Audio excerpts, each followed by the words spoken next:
We are live. I'm very excited to talk about this episode with or as you know him, heel versus babyface.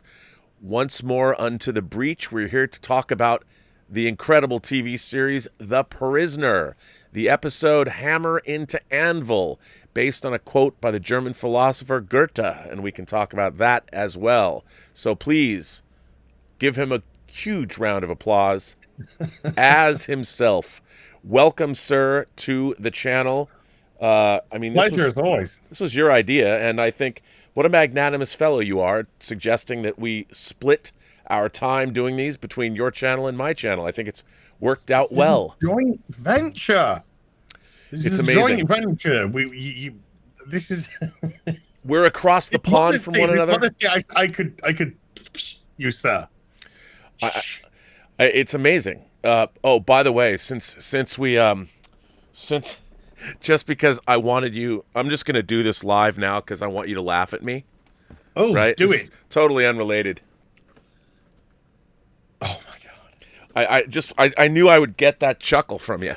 That's a private joke just between the two of us. So there you go. It's a great way to start this show because, unlike Captain Marvel, I went masculine this week. Oh, that's pretty tasty. Now, are they going to do a whole line of Warhammer figures? Well, there's also this, which I got as well, which is an unpainted one. Oh. So you can paint this, you can prime and paint this how you want. Because you do that. You're a figure painter, right? Yes. Yeah. I knew that. I actually got contacted by a graphic designer who designs toys. And I don't want to give anything away. So I designed toys. He said, and I saw your figure painting. And he said, look, I've got these toys, and I'd be really grateful, and obviously would compensate you if you would paint these. And I was just like, dude, I am not that good. I am, I think of myself as like the most average of average. And so I was just like, look at your sort of work, and you're asking me to paint. I was like, if you get free toys out of it, come on now. No, I didn't have the confidence to do it. Wow. I couldn't do it. They were like beautiful, big toys that he had created, sculptures of, and wanting me to kind of paint them to a detail. I was like, I am not that professional. Well, I think they would have come out like Bozo the Clown. You know what isn't like Bozo the Clown? Well, actually, he kind of is. But Patrick Cargill. Oh, this was oh my goodness me. Well, first of all, I did something I've never done with an episode of The Prisoner during our stint. I do like to watch the episode before we go live. Me too. I like to watch it a couple of hours before we go live. I do the same just thing. To make sure it's nice and fresh in the brain, and the ideas and the synapses are sparking. And then I give myself an hour to just compress it all and ready to discuss with you. I've made it perfectly clear. My favorite Prisoner episode is Many Happy Returns. The stream's frozen for me, so I don't know if I'm still here or we're gone. No, I see it. Okay, good. It's all frozen for me. But I watched Hammer into Anvil twice, back to back, because I watched it again, and I just thought that Patrick Cargill's performance was just sensational. Absolutely sensational. I just had to go back and appreciate the whole thing immediately again. I mean, you think about how they talk about, I was a kid, but how Nixon became very paranoid with Watergate and everything. I know this was made before that. Yes. But it just reminded me, I was like, this must be like how Richard Nixon was in the end, with what's going on. And this episode begins with a really vicious, horrible thing. One of the worst things that you see happen in the village where, number 73 is in the hospital where she's had some kind of a breakdown because they've probably pushed her too far. She's a beautiful woman. you know, and then number two just comes in and tries to, you know, she's protecting her split husband. Wrists and everything. She tried to take her own life. She's protecting her husband, and number two is like, your husband's not worth protecting. He's having an affair, and he's going to show her all kinds of salacious photos. Yeah. And it's like, you haven't seen anybody go for the jugular. It seems it's not very elegant what number two is doing. And number 73, she screams, and number 6 hears a scream, and he jumps right into action, you know, runs into the hospital, and is there, and she takes her own life. She jumps out the window, kabammo, and she's dead. Number 7. Well, now we know the location of the hospital in relation to the village. Right. It's further down and round from the old folks' home. Absolutely. Which I guess makes sense, really. I mean, I was surprised, you know, this does not begin with some clever ploy. This begins with, I mean, a woman is badgered by the powers that be at the village into, finally, she's tempted it once. Maybe that was not even the first time, but her wrists have been slit, and she succeeds in taking her own life to save her husband's secrets. I thought this opening section, because I don't think it necessarily carries on, but I just saw this opening section as a bit of a damning indictment on the press, on the sort of salacious press. The way that they hound and badger for their story, just like the way that number 2 was hounding and badgering for his information. Sure. And of course, one of the tricks that they use is to break you emotionally.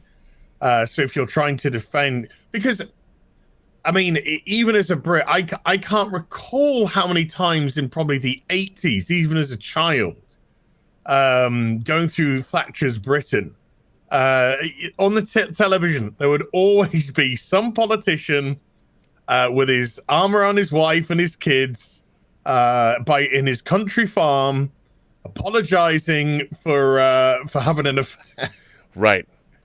And you just pity the women, you know, you just pity the wives that have to stand there with the smiles on their faces and the kids while this person's just been living the life of Riley.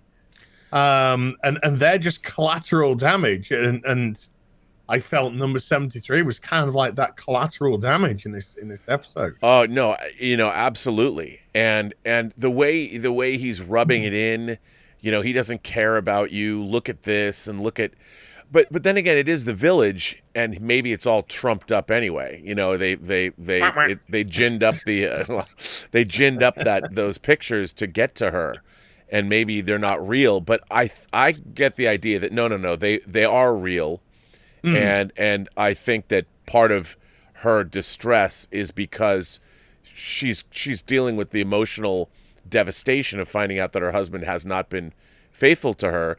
But I mean, it's a really vicious way to open the episode, but I think that it kind of had to be, because this is an episode where we've talked about in the past, you talk about how number 6 is he going to get the win, and this is an episode where number 6 from the very beginning is like, you know what, whatever has been going on in the village, whatever you've been doing to me, no longer matters, at least for the time being. What you have done to this woman is abhorrent, and you see it, like his chivalrous nature come into play, where he's going to get some. I mean, presumably he doesn't know who this woman is, and presumably it's just the you don't do that to any woman. He's like Russell Crowe in the movie L.A. Confidential, when Russell Crowe knows any woman is being victimized. He's going to their rescue, and number 6 is sort of hell bent on this, and I just love it from the very beginning. And the Goethe quote, you know, I looked it up, and do what's amboss or a hammer sign? Yes, and hammer into anvil, and what is that? Who is the hammer? Who is the anvil? And they don't say the whole quote, you know. They allude to it, and it goes by quickly in dialogue. I mean, the fact that they bring up Goethe, you know, and just assume the audience is with you, because we all know our German philosophers. Oh, rolls off the tongue. Sure, even though I'm a fan, I'm a Goethe fan, but and that's where it begins. And what begins is this unbelievably cool systematic takedown where number 6 uses all the tools that he knows exist in the village against number 2. And it's a glorious thing to watch. There's a really interesting aspect. Everything that happens in hospital is, when I say completely unrelated to the rest of the episode, the characters are unrelated, in as much as in the hospital, that's the last time we see number 6. The rest of the episode, we see John Drake. Yes. With number 2, in the hospital, this is the last time we see the confident number 2, the in-control number 2. For the rest of the episode, he's systematically destroyed by John Drake. And D6. There's just such a sense of determination where what could be perceived as a flippant line, when number 6 responds to it, you just prick up your ears and pay attention, because this man is business now. And where number 2 says, you'll pay for this, number 6. You got in the way, you interfered, you'll pay for this, number 6. And number 6 just literally turns around and says, no, you will. And then storms off. This guy is business now. I mean, it's kind of great where you see, number 2, he's a failure from the opening of this episode. Number 2's a schmuck. This guy he's preying on a woman to get to someone else. Absolutely. And he's also got the worst hair of any number 2. That, like, oh, it's great. It's wonderful. he looks like the bus driver that used to drive you to elementary school that you hated. With the slick back hair. Follically challenged. Yeah, it's wonderful when you just see all these haircuts from the 60s where they still using the grease. Oh, yeah. And the brushes. The stuff that I'm using on my beard now. To slick the hair to make it look as if they have some sort of style.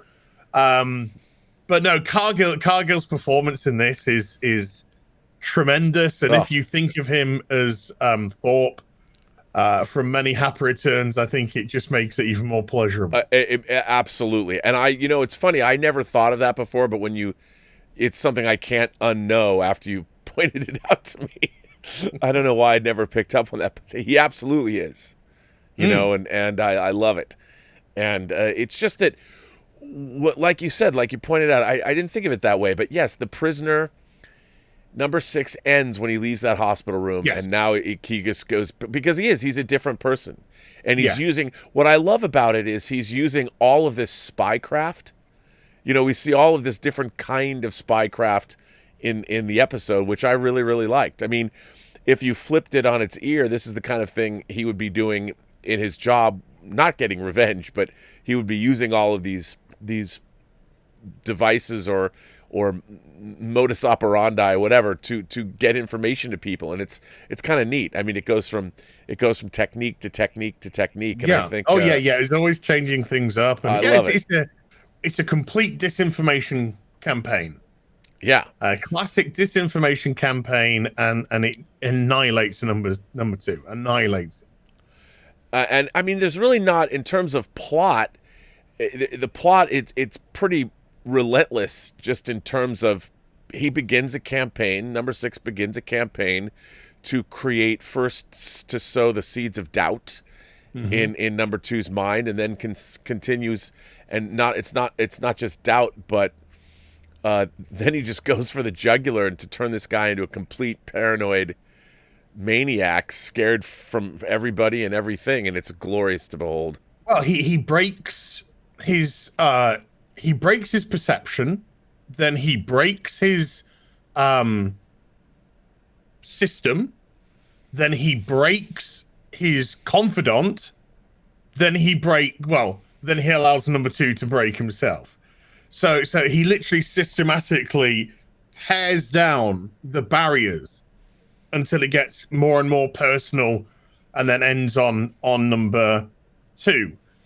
Because the first interaction, when number 6 goes into some wonder, by the way, if you have been following on the pathway that we have, I think we've almost perfected this, because the sort of our own inbuilt Easter eggs now are coming to fruition. Because you go to the general store, there is now a new shopkeeper, because our shopkeeper was taken away in Checkmate. Right. There are cuckoo clocks later on in the episode where I think they are taken from the shop, excuse me, of the professor from It's Your Funeral. And they're literally selling off his stock of clocks because that shop's no longer required. So we've created our own inbuilt Easter eggs now. But when he goes into the local store, takes the newspaper, listens to La Lesienne, all the copies of La Lesienne, and then the storekeeper, of course, because that one is now 100% loyal to the village, whereas the other one was not. Right. Immediately phones it into number two.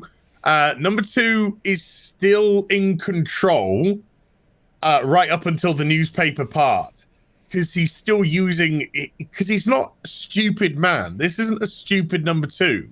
This is an intelligent number two. This is a devious number two. And he even takes the 6 copies of La Lesienne, and it's just like, oh, there's no changes in pitch. There's no changes in tone. It all sounds the same. The covers, the fronts and the backs of the actual records are fine. It's nothing. So he's ready to dismiss it already as just whatever, till he sees the security and the question mark, and then his narcissism kicks in, and there you go. That was enough to plant the seed. You know what else too? When I was watching this again, this struck me. The Prisoner has its own tropes. The show does have its own tropes, and you think, like, at the beginning, because the music, the records that you can now buy, there's your own. It has a new slogan, and it's almost like the records that you are now able to buy.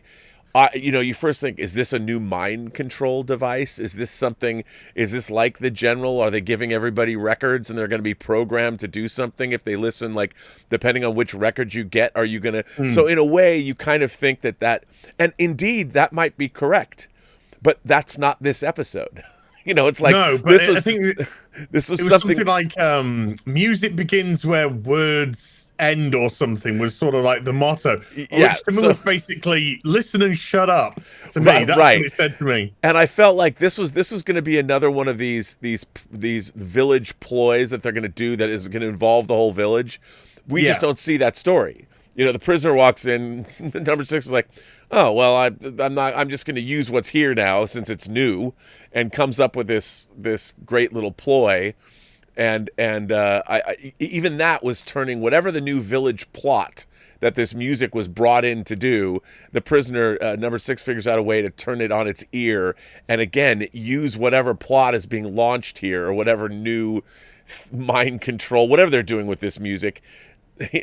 Number 6 is like, I'm gonna turn this, whatever this is, we never know, against number 2. It's like he starts out using the new village plot against the plotters. And it's not, maybe that's not true, but that's kind of the way I saw it when I watched it, well, again. And I thought, yeah, I love it. So he's beginning by turning whatever the latest plot in the village happens to be, he's using that and turning the tables immediately before it even affects him, and however it was going to affect him, because he doesn't know.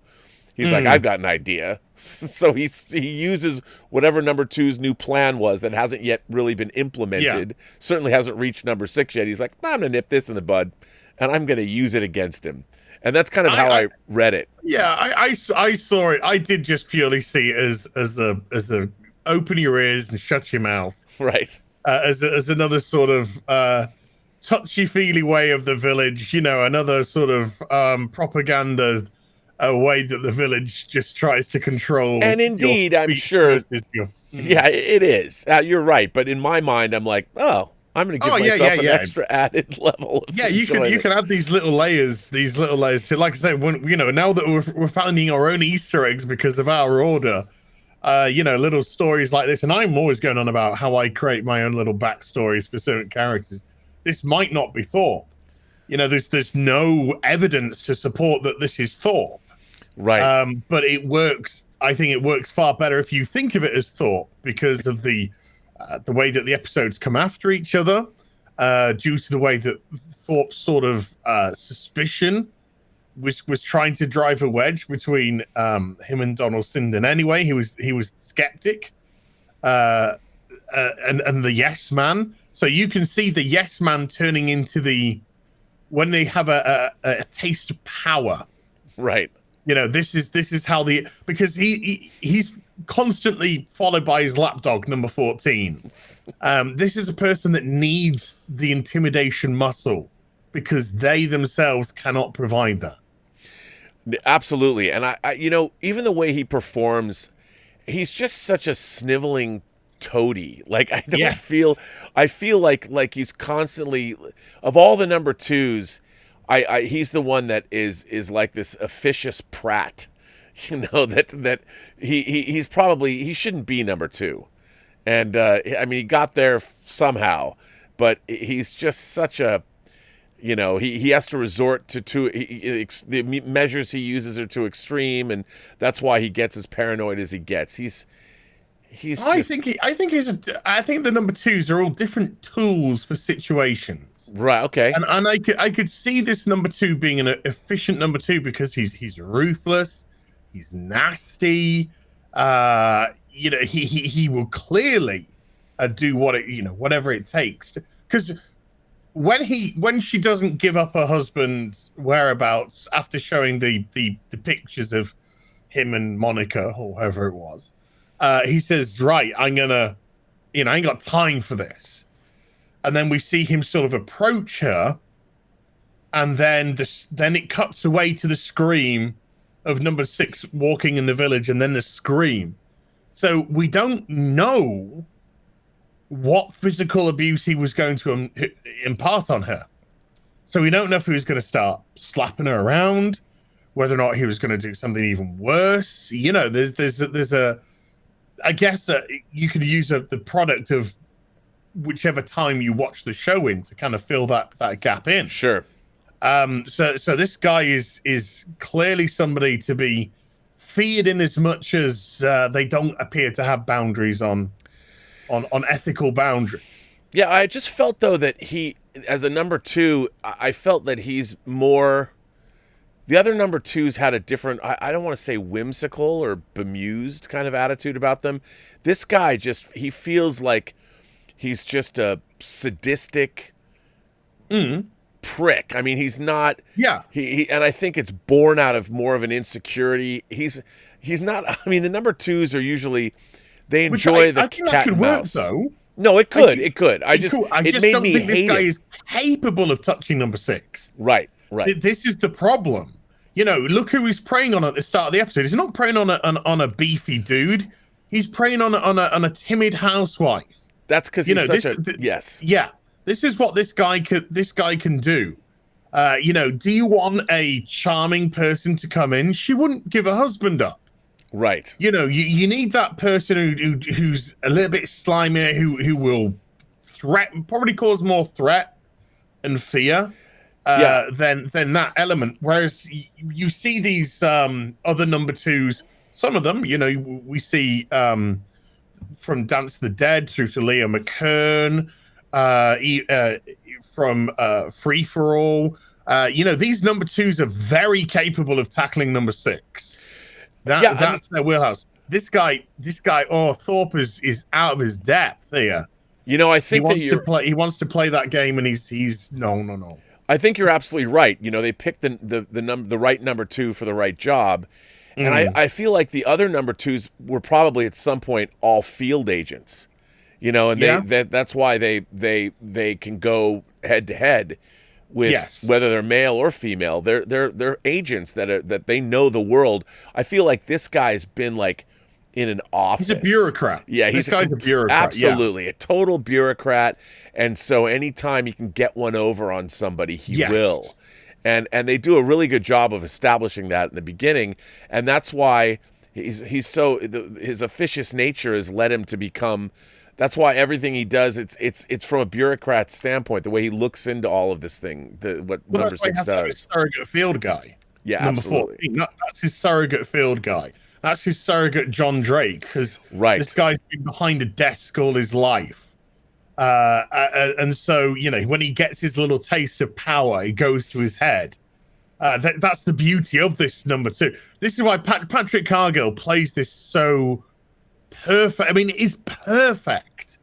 From little, I imagine some of this when I watched it the second time, I was paying when I say I was paying a little bit more attention, I was really looking into Patrick Cargill's acting, and I'm pretty damn sure, in fact, a couple of scenes there were elements that were improvised. Oh, all right, yeah. I think the script was, you know, certainly had where it was going to go, but I just think that Cargill saw something and sort of ended the scene there, or added a little bit there. For instance, when he has the scientist that comes in with the blank paper and they're having the exchange back and forth, I feel as if the script was just like, you know, well, there's 9 blank pieces of paper. I'm sorry, sir, there's nothing on these blank pieces of paper. Are you sure there's nothing on these pieces of paper? Absolutely sure. Are you hiding these pieces? You know, you hiding information? No, sir, I'm not hiding these information at all, sir. I don't know anything. Oh, get out then.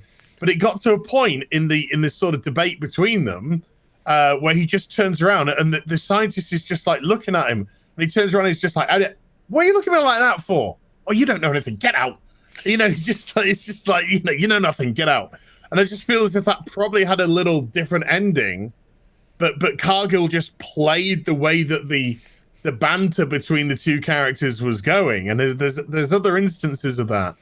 Yeah, no, I think you're right. I mean, and what's great is another thing I really like about this episode is you see the different areas again of the village, like different there's a psychologist or a doctor, Yes. and then there's the laboratory. Can you do this for me? And can you analyze this for me? So you see all the sort of inner workings of what's going on as number 6 uses all of these various aspects against number 2. I mean, he knows whether he's sending Morse code on the beach, or whether I'm using invisible ink on this paper, even though I'm not. You don't know. It's just... Well, yeah, I mean, he breaks down the structure. He breaks down number 2 structure. He has the scientists to rely upon. He takes the scientists away. He has a doctor to rely upon. He takes the doctor away. The computer that breaks the code. And I'm pretty sure the first code that number 6 gives was meant to be deciphered, because he had to establish that this was a decipherable code. Yeah. So when he did the Patacate Baker's Man and it comes back, Patacate Baker's Man, he's taken the code machine away from number 2. So he systematically pulls apart his structure, his structures that he can rely upon. By the end of the episode, number 2 and number 14 are literally running around the village after number 6. Nice. That is the beauty of it. I mean, and that's another thing. This episode has a combination of location work at Port Marion and some stage bound work. Pickups in both as well. Yeah, absolutely, and I like that. I like to see the running on the seawall and going. Anytime you go around the village and you see different angles with different buildings behind where someone's standing, so whenever you can get more of the internal makeup of Port Marion, the village itself, I love that. Oh, that's right next to that thing. And like you said, the hospital is there. And then we get another glimpse of our favorite weird martial arts trampoline fighting game. Like Next Generation's Ambo Jitsu, It's the evolution of martial art. We even get a bit of that. We do. Yeah, we'll get to that a little bit later, because that comes in with number 14's demise, which is great stuff. But yeah, the beauty, like a couple of episodes ago, we were talking about, there was one that was done completely on the soundstage. Yes. And we got no Port Marion apart from a couple of establishing shots. And they can sometimes come across as a little bit janky, but that whole episode was edited really poorly, and it was a bit weird. This one we had clearly a lot of pickup shots from McGoohan's double. in Port Merion. But there again, we had pickup shots of Cargill and his double, Yeah. and 14 and his double. Then we had actual footage for this episode of McGoohan in Port Merion. Then we had the wonderful. I'm so glad that they put this in, even though it's used multiple times. I never get sick of seeing it. When number 6 just walks across, turns to the right, and sees the green dome. Right. Yeah. The best establishing shot that they have in the library. So it was wonderful to see that reused in this episode too. And then soundstage with McGoohan, soundstage with McGoohan's double. And there was such a great balance of this that it felt, you always felt that the village was, because the village needed to feel alive in this episode. Because of the fact that they were running around from place to place, from Stoneboat to hospital to number 6's apartment to literally following around the village to the outskirts. There were other shots that were taken clearly probably around the back of Pinewood Studios, or wherever they were filming the soundstage on this one. It was a great usage of this footage and a great usage of the pickup shot. Yeah, absolutely. And it is fun to watch them run around. I mean, he's leading them. He literally is leading them on a wild goose chase, and I love that. I love that they're constantly, literally one step behind number 6 the whole time, and it's fantastic. And then, some things happen in this episode. Number 2, like one of my favorite secondary characters in this whole series is the supervisor.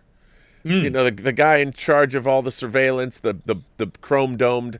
I love that guy. He's like he's like what Lobot was to Lando Calrissian on Cloud City. The supervisor is like the Lobot, of the prisoner. This is the main super. There's other supervisors. This is the main one. The main supervisor, and he gets just disrespected in this episode, and I get angry about it. I'm like, you can't do that to him.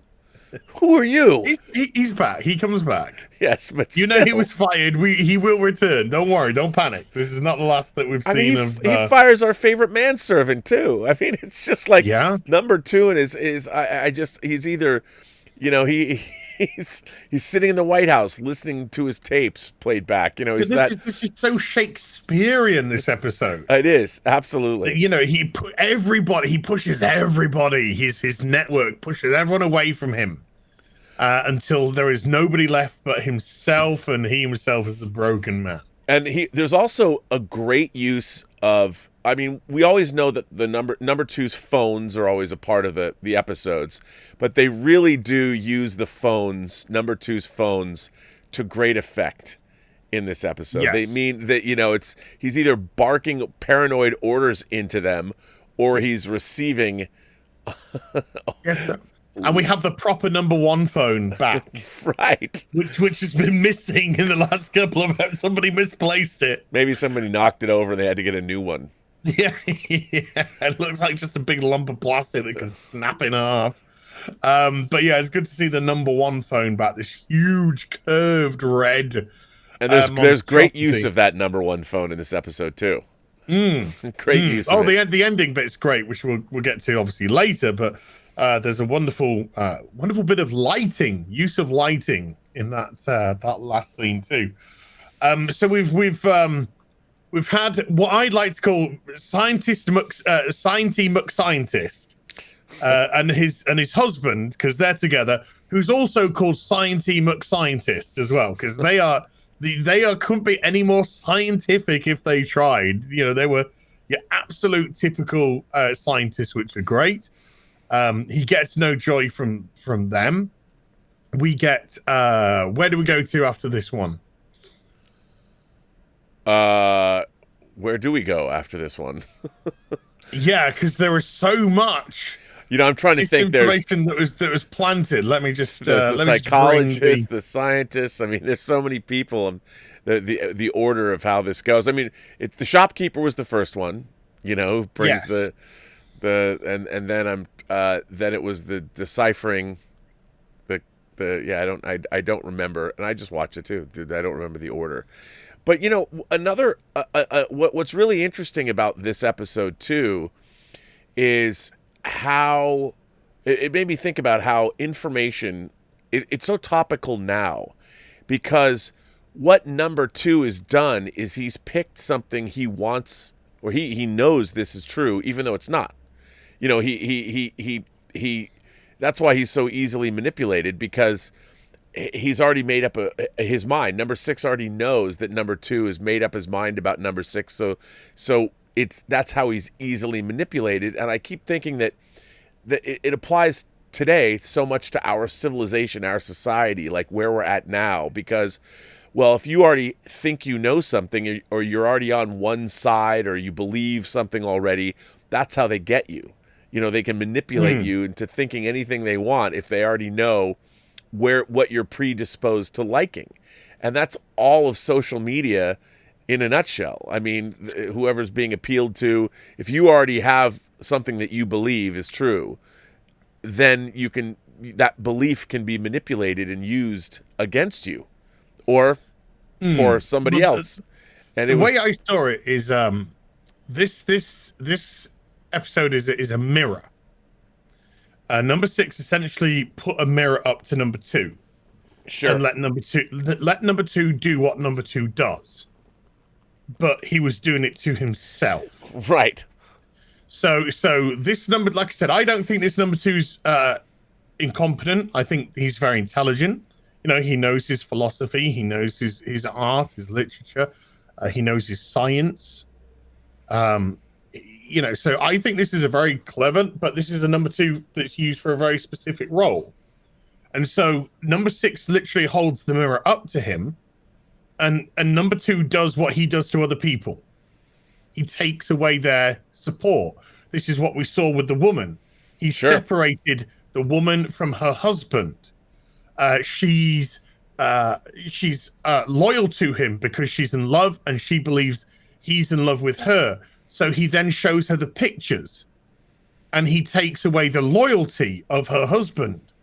Now, thankfully, you know, the episode had to establish that she had attempted to kill herself, because now she's got nothing. She's had all of her support network taken away from her. She has nothing left to do but to kill herself. So number six holds up the mirror and reflects it back onto number two. So number two does exactly what number two would. And the very first mistake that he makes is when he gets the papers, the blank pieces of paper, and number 14 is with him, and he tells number 14 to go away. That is the first mistake he makes. Because if number two believes in his support structure, he's stronger. So he would have had number 14, because number 14 was always in his corner, right, and nearly got to him at one point, nearly got number two back at one point. But number six had another trick up his sleeve for that one. So number 14 would have been like, you know, this is nonsense. You know, he's trying to play silly biggers with you. Yeah, let's keep an eye on him. Sure, let's see what he's gonna do. But he would have been stronger with that network. But because he had already put the mistrust in number 14, because he thought that this was a campaign to destroy him, because it was. Right. Because this was his campaign to destroy whoever he was sent after. So he looked into the mirror and saw himself. So this is now the campaign to destroy him. So he's destroying himself. So when the scientists would have taken the paper and then gone through the machine and come back as paper, and when the shopkeeper was there and had the question mark, everything would have started to fit back in, and he would have at least had a structure to tackle number six. Sure. Whether or not he would win, different kettle of fish altogether.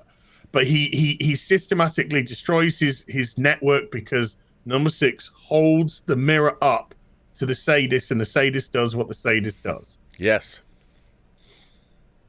So yeah, we get number six buying the message for the newspaper, which is great. Puts this little code, puts this little message into the newspaper, some Spanish or something, right. Which translates to there is more harm in the village than is possible or something, which again gets number 2 more wound up. He's at the graveyard, looking at number 73's gravestone. And that's another thing that's rather haunting. If you're buried, this is why I'm doing this. That's what he's saying. This is why I'm doing this. Yeah, and I'm doing this for you. Just that's what you get. You're in the ground with a number. You don't even get your identity back in death. No, not in the village. And even when he walked, because I don't feel as if he had an idea for what he was doing next. He had an idea that he was going to do something. Sure. But he hadn't a specific idea about what it would be. And so I think he was at the graveyard. He was at the graveyard, a couple of tombstones on the side of the road, to see number 73, to pay his respects and to kind of reaffirm that what he was doing now was for justice for her. Yeah, I mean, I also got an idea that the up till now, number 6 understands. I mean, he gets his predicament. He understands why he's in the village. He understands what they want from him. But I think this pushed him too far. Like, it's one thing to take an experienced agent who is used to this kind of thing and pry and poke them and prod them and try and get information. But what has happened to this woman has crossed a line. That's why I called it collateral damage. Yeah, absolutely. Because if it's an agent, it's not collateral damage. It's very specific. But her killing herself is clearly a norming. Yes, and it's the mafia wouldn't go after family. You don't go after wives or girlfriends, and there's some kind of code of honor among thieves. But this you've betrayed that, and I love that. I love that you can do anything you want here, but you can't do this to a woman who is clearly not part of this establishment. She's like you said, she's an outsider. It's collateral damage. She's presumably an innocent that didn't know anything about this, and the system. She's outside the system, and I think that's one of the reasons Patrick McGoohan, number 6, is relentless about what he's going to do. She probably knew her husband worked for the government. She probably knew that his work would take him away for long periods of time. She probably knew, because of the fact he likely wouldn't be able to discuss what he was doing, that it was more covert. But she was with him for love. That was established. And so she was a victim of the system, in effect. Yeah. Whereas other people in the village are, or everyone that we've come across to date, at least, because there could be multiple people like her in the village, but the ones that we've come across have all had some sort of link, some sort of link to the covert world, and so they are more active participants in the war, inverted commas, right? Whereas this one isn't. So when he's looking at a gravestone, he's walking away. Then he sees number 113's gravestone, and I think that's when the idea comes in. Okay, now I'm going to send a message from a dead person to me, right. And I'm going to put some information in there which they clearly know is incorrect. And we have this we have the supervisor doing the messages, and it says message number 6 from number 113. Happy birthday to you on this day, and may the sun shine on you now and for always. And then, number 2, when number 2 hears the messages, his ears prick up immediately at number 6, of course. And then he realizes, because he's clearly gone through the dossier, that's not his birthday today. That's in March 29th or whatever it is. So he's like quickly flicking through these files, because he's a bureaucrat. To get to the address, to get to the date of birth, he's just like, "Tcha!" And then storms into the supervisor's office. He's just like, "What's going on here?" He's getting more and more paranoid, and everyone's just like, "Stop!" It's like Headmaster coming in.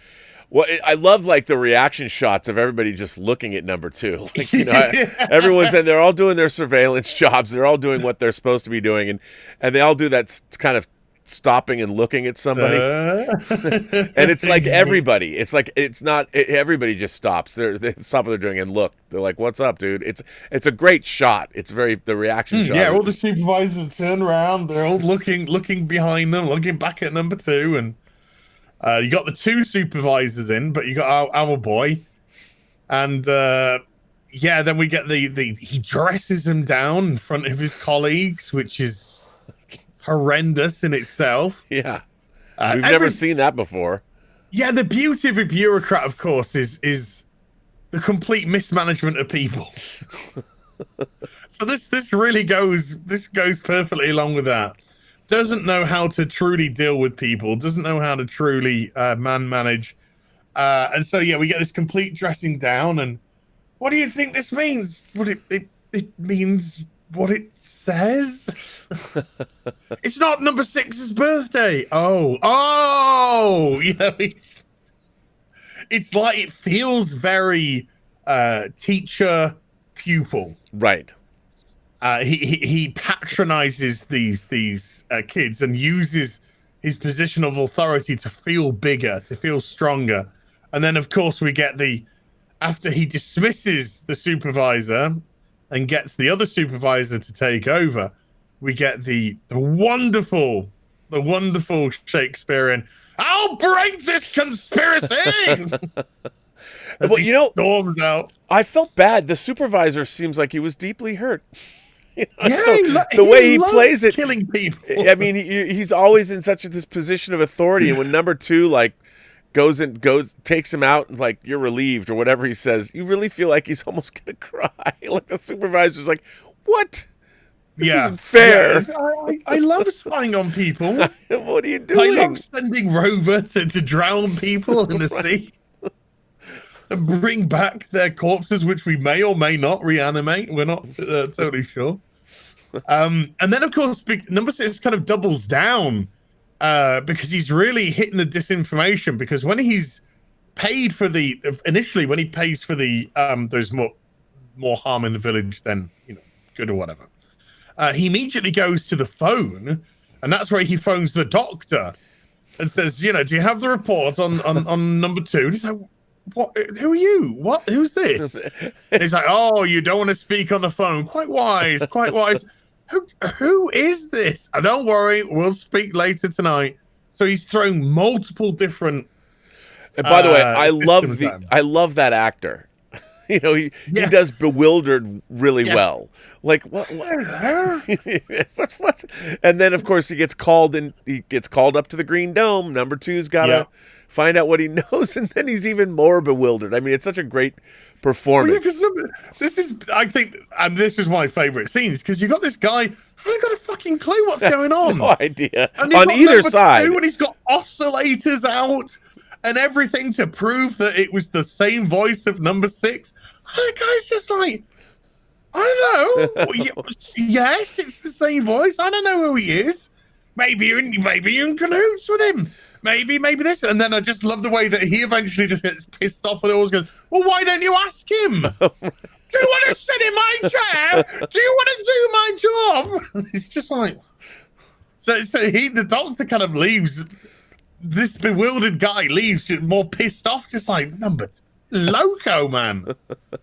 Great scene between the pair of them, and then it jumps from that to the band, where he goes up to the band leader, the conductor. Yeah, the band leader, conductor, and you just hear him whisper a word, and then he walks off. And the next thing you know, boom, the conductor's in with number 2.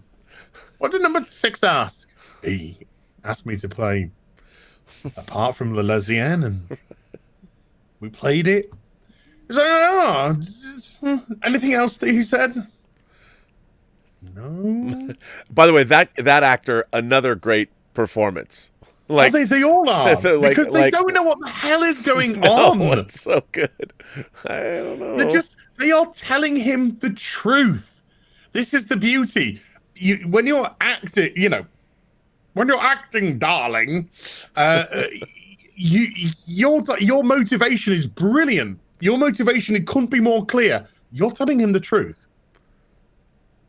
you don't have anything to hide, so they don't have to have the emotion of guilt or fear or Right. they've got to be like, I don't know what the fuck is going on. Did you know that he walked away as soon as he told you? No, I was conducting. it's been on. I wasn't paying attention. Yeah, I was just kind of doing my job, buddy. Yeah, I was playing some music and everyone's off on it, and then we get that's when we get the 113 bit, and then we go into that aspect, and then we have the that's when number 14 tries to reason. When I say tries to get number 2 back, because clearly he knows him being a certain sadistic way, and this guy's clearly a sadist as well, so they work very well with each other. And he's just like, no, number 6 is he's poisoning. Because they think number 6 by now is actually a plant. Sure. Yeah. In the village. They don't think he's a prisoner at all. They think he's been sent by number 1 to spy on number 2, to report on number 2. So at the minute, number 6 is just like, oh my God, we've been duped. Never mind him. We've been duped all along. This guy was sent here just for me. The narcissism levels are going out of control now. It's great. And so he's just like, he's fragrantly poisoning. He's fragrantly mocking you now in front of her. He doesn't care. We need to take him out. We need to take him out. Oh, I'll be connected back to me. Oh, don't worry. I'll do it in a way.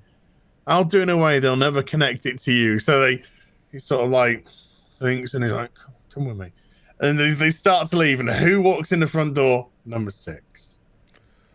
What are you doing here? You sent for me. I didn't send for you. Well, someone with your voice. Used your voice. I didn't call you. Yeah, somebody picked up the phone, is your voice, and asked me to come see you. Looks like somebody's impersonating you, number 2.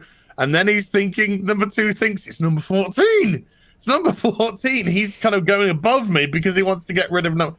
So he's just, I won't be needing you. I won't be needing you. And sort of tells him to bugger off. I mean, he even does that gesture. I mean, if you didn't get it, it's just so. Go follow him. Do what we talked about. Go fuck him up. Yeah, it's. But then we get what I loved was when number 2 goes and it's just 6 and 14. Number 14, because number 14 is a great little character in this episode. Oh yeah, number 14 is like number 6, and number 14 hasn't been fooled by any of this. No. And he's just like, basically he's just saying you're a twat.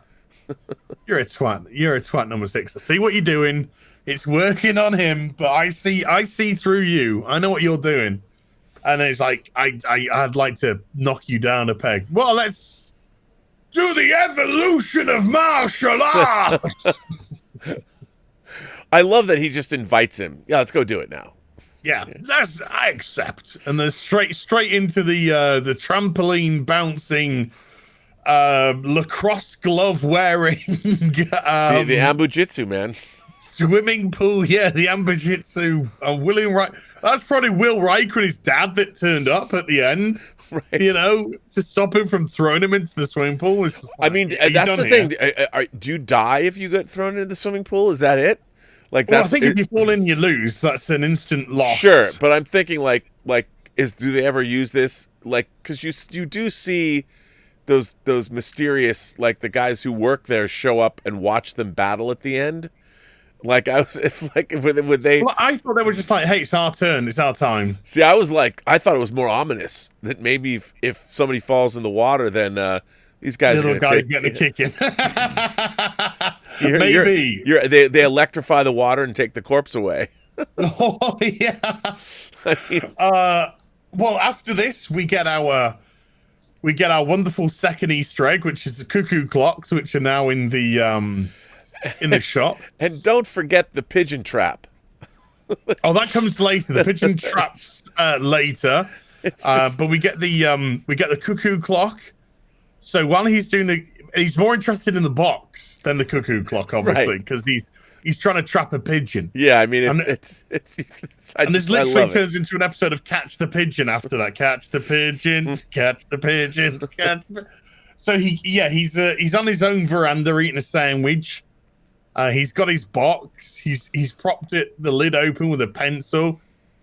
Chucks the sandwich in an effort to trap a pigeon. Pigeon lands. He buggers off for a bit. Meanders into the box. We actually get box cam with pigeon. Right. Shots behind him, and then number 6 picks up his pigeon box and starts heading to the woods. And then the new supervisor, because the old one's now been fired, of course. They're just like, number 6 is coming up to the outer perimeter. Quick alert, number 2. And it's like number 2 is, and then number 2 is just like, stop it, we need to stop him, what's going on? And then we have he puts a message on the pigeon's foot and then sends the pigeon away, and the new supervisor's gonna blow the pigeon up. And then you find out that the village also has a laser, like a surface to air laser weapon or something that has adjustable beams. I'm like, well, this is all right, sure. What are you doing? We gotta stop the pigeon. It's got a message, lowest beam. It's wonderful stuff, because what I think this was also showing is this supervisor is inexperienced. Sure. And you've taken away the experienced supervisor who would have been like, lowest strength beam, pull down the pigeon so we can check the message. This one guy was blowing it up. This is going to blow the pigeon up. I think there's an element of humor to this episode too. This is satire. We're into it's not quite like the Casino Royale satire, the 1967 David Niven. We're not there yet, but this definitely has a lot of tongue in cheek. I think this whole thing with number 2 is supposed to be somewhat amusing or bemusing. Oh yeah. I think I because of all the runaround that he's had. Yeah. I think he's number 6 is number 2 is now meant to look farcical. Yes. 100%. He's had all the air of all that sadist from the beginning of the episode. That's all gone. It's all gone. This is now just a paranoid man who's deconstructed all of his support network. His hair's now flopping around all over the place. That's why I love his hair. They do. There's one shot. It comes toward the end, but you see it looks like he's got like some kind of wings on the side of But this is where they get the message, and we've had the supercomputer decipher messages, and it says, right, the message is pat a cake, bakers, man. Bake me a cake as fast as you can. So he's like, this must be a new code. Right, put it into this. So he puts it into the machine, and he pulls it back out, and it's like, pat a cake, bake. This is what I gave you to put in. And she's like, no, this is what's come out. Yeah. And he's just like, it's a new code that we can't crack. And the computer hasn't been programmed for it. So he's like, I don't want anything to do with the computer now. And then we get my favorite scene, which is now I've taken away all your technology. I've taken away all your support network. I've taken away your eyes with the supervisor. You're literally running around after me yourself now with number 14. Now I'm going to take away your muscle. And I'm going to take number 14 away. And number 14 is at the cafe just enjoying a breakfast. Number 6 sees an opportunity. And then because he knows eyes are everywhere, just does the best thing ever. Just comes up to him. Number 14's, I know what you're on. Just leans in, just like, how did he sleep last night? I had a terrible night's sleep. Insomnia. Couldn't rest. And he's just doing all the shifty eyes and looking around and keeping the voice down. And he's just talking regular stuff. Yeah. Just regular stuff.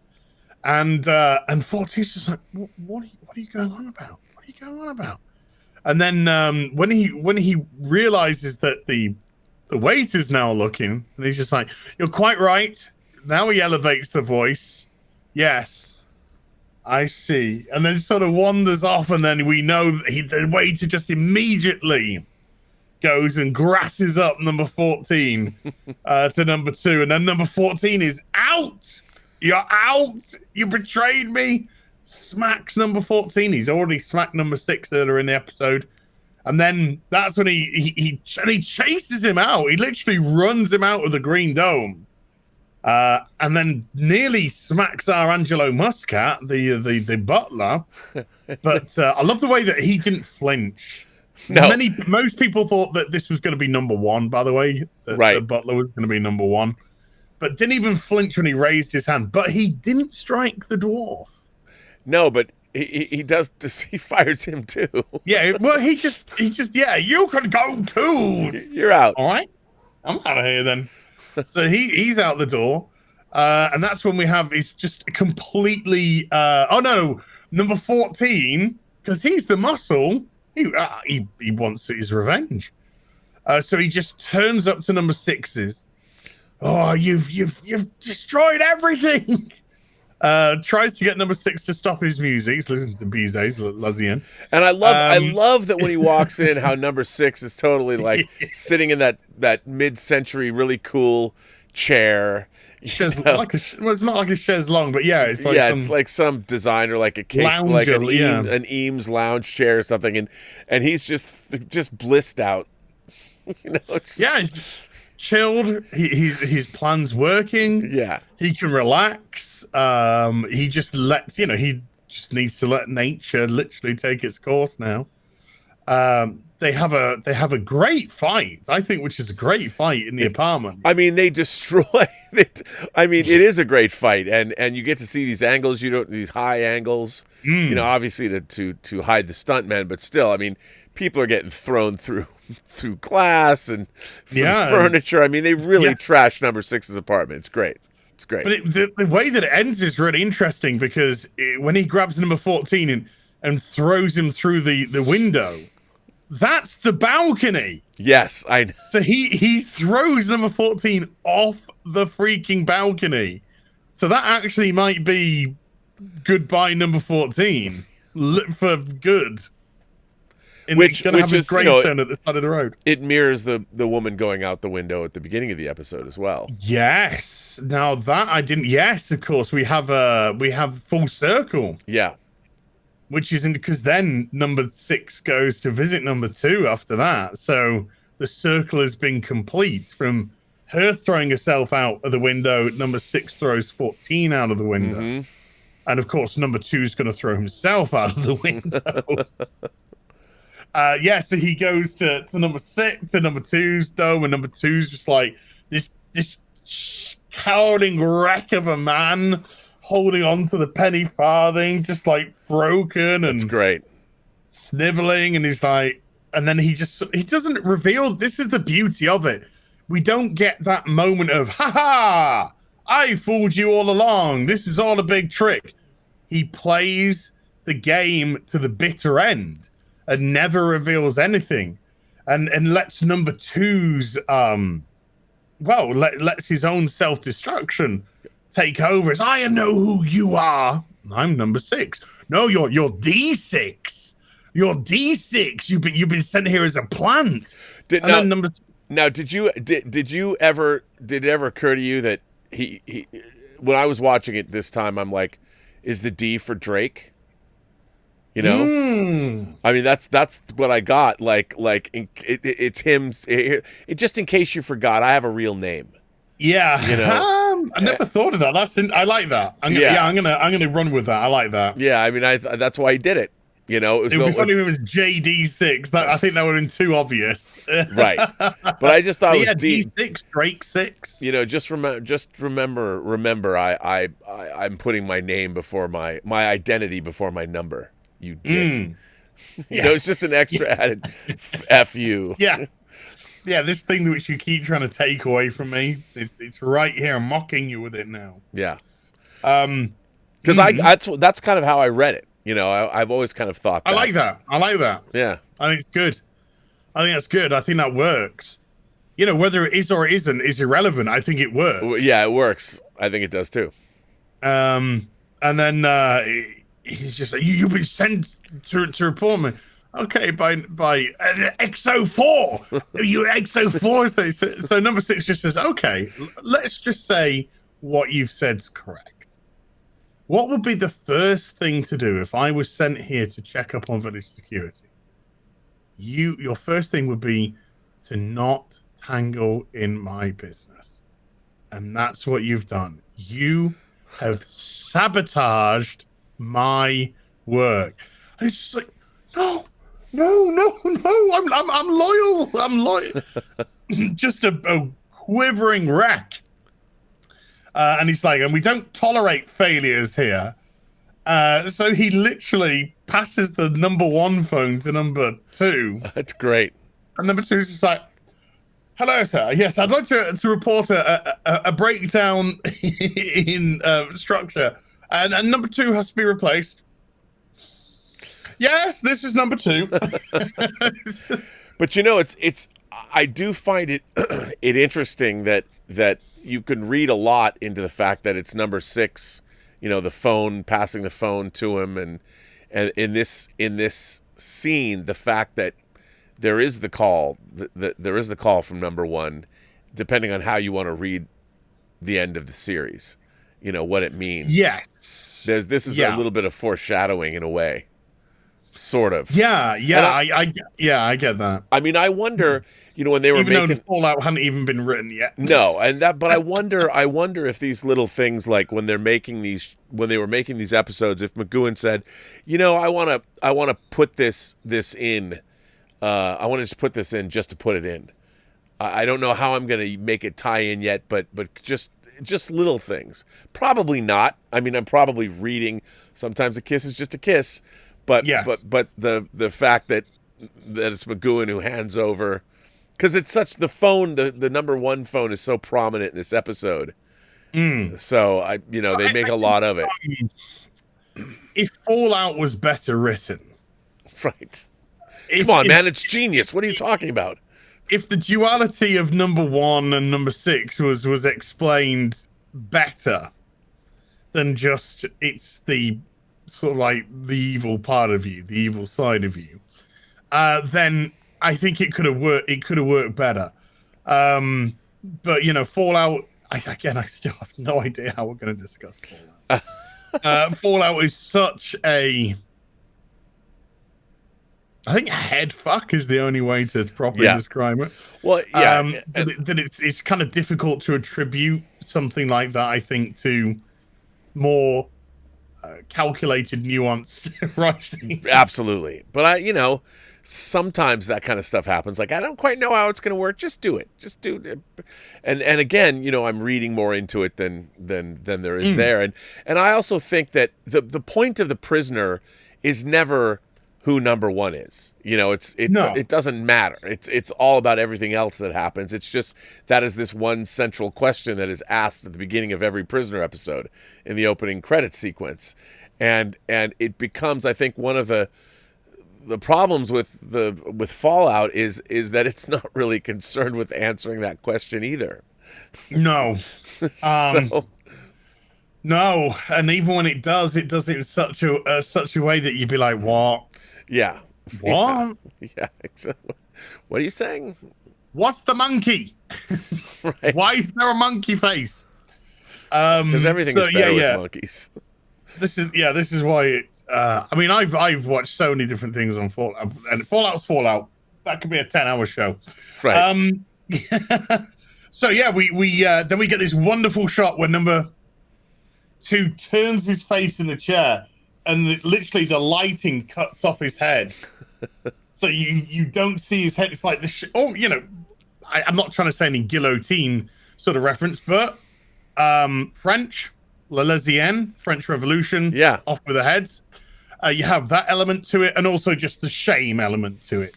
The shame element of cowering at the start of the episode, king of his castle. By the end of the episode, hiding his head in literal shame.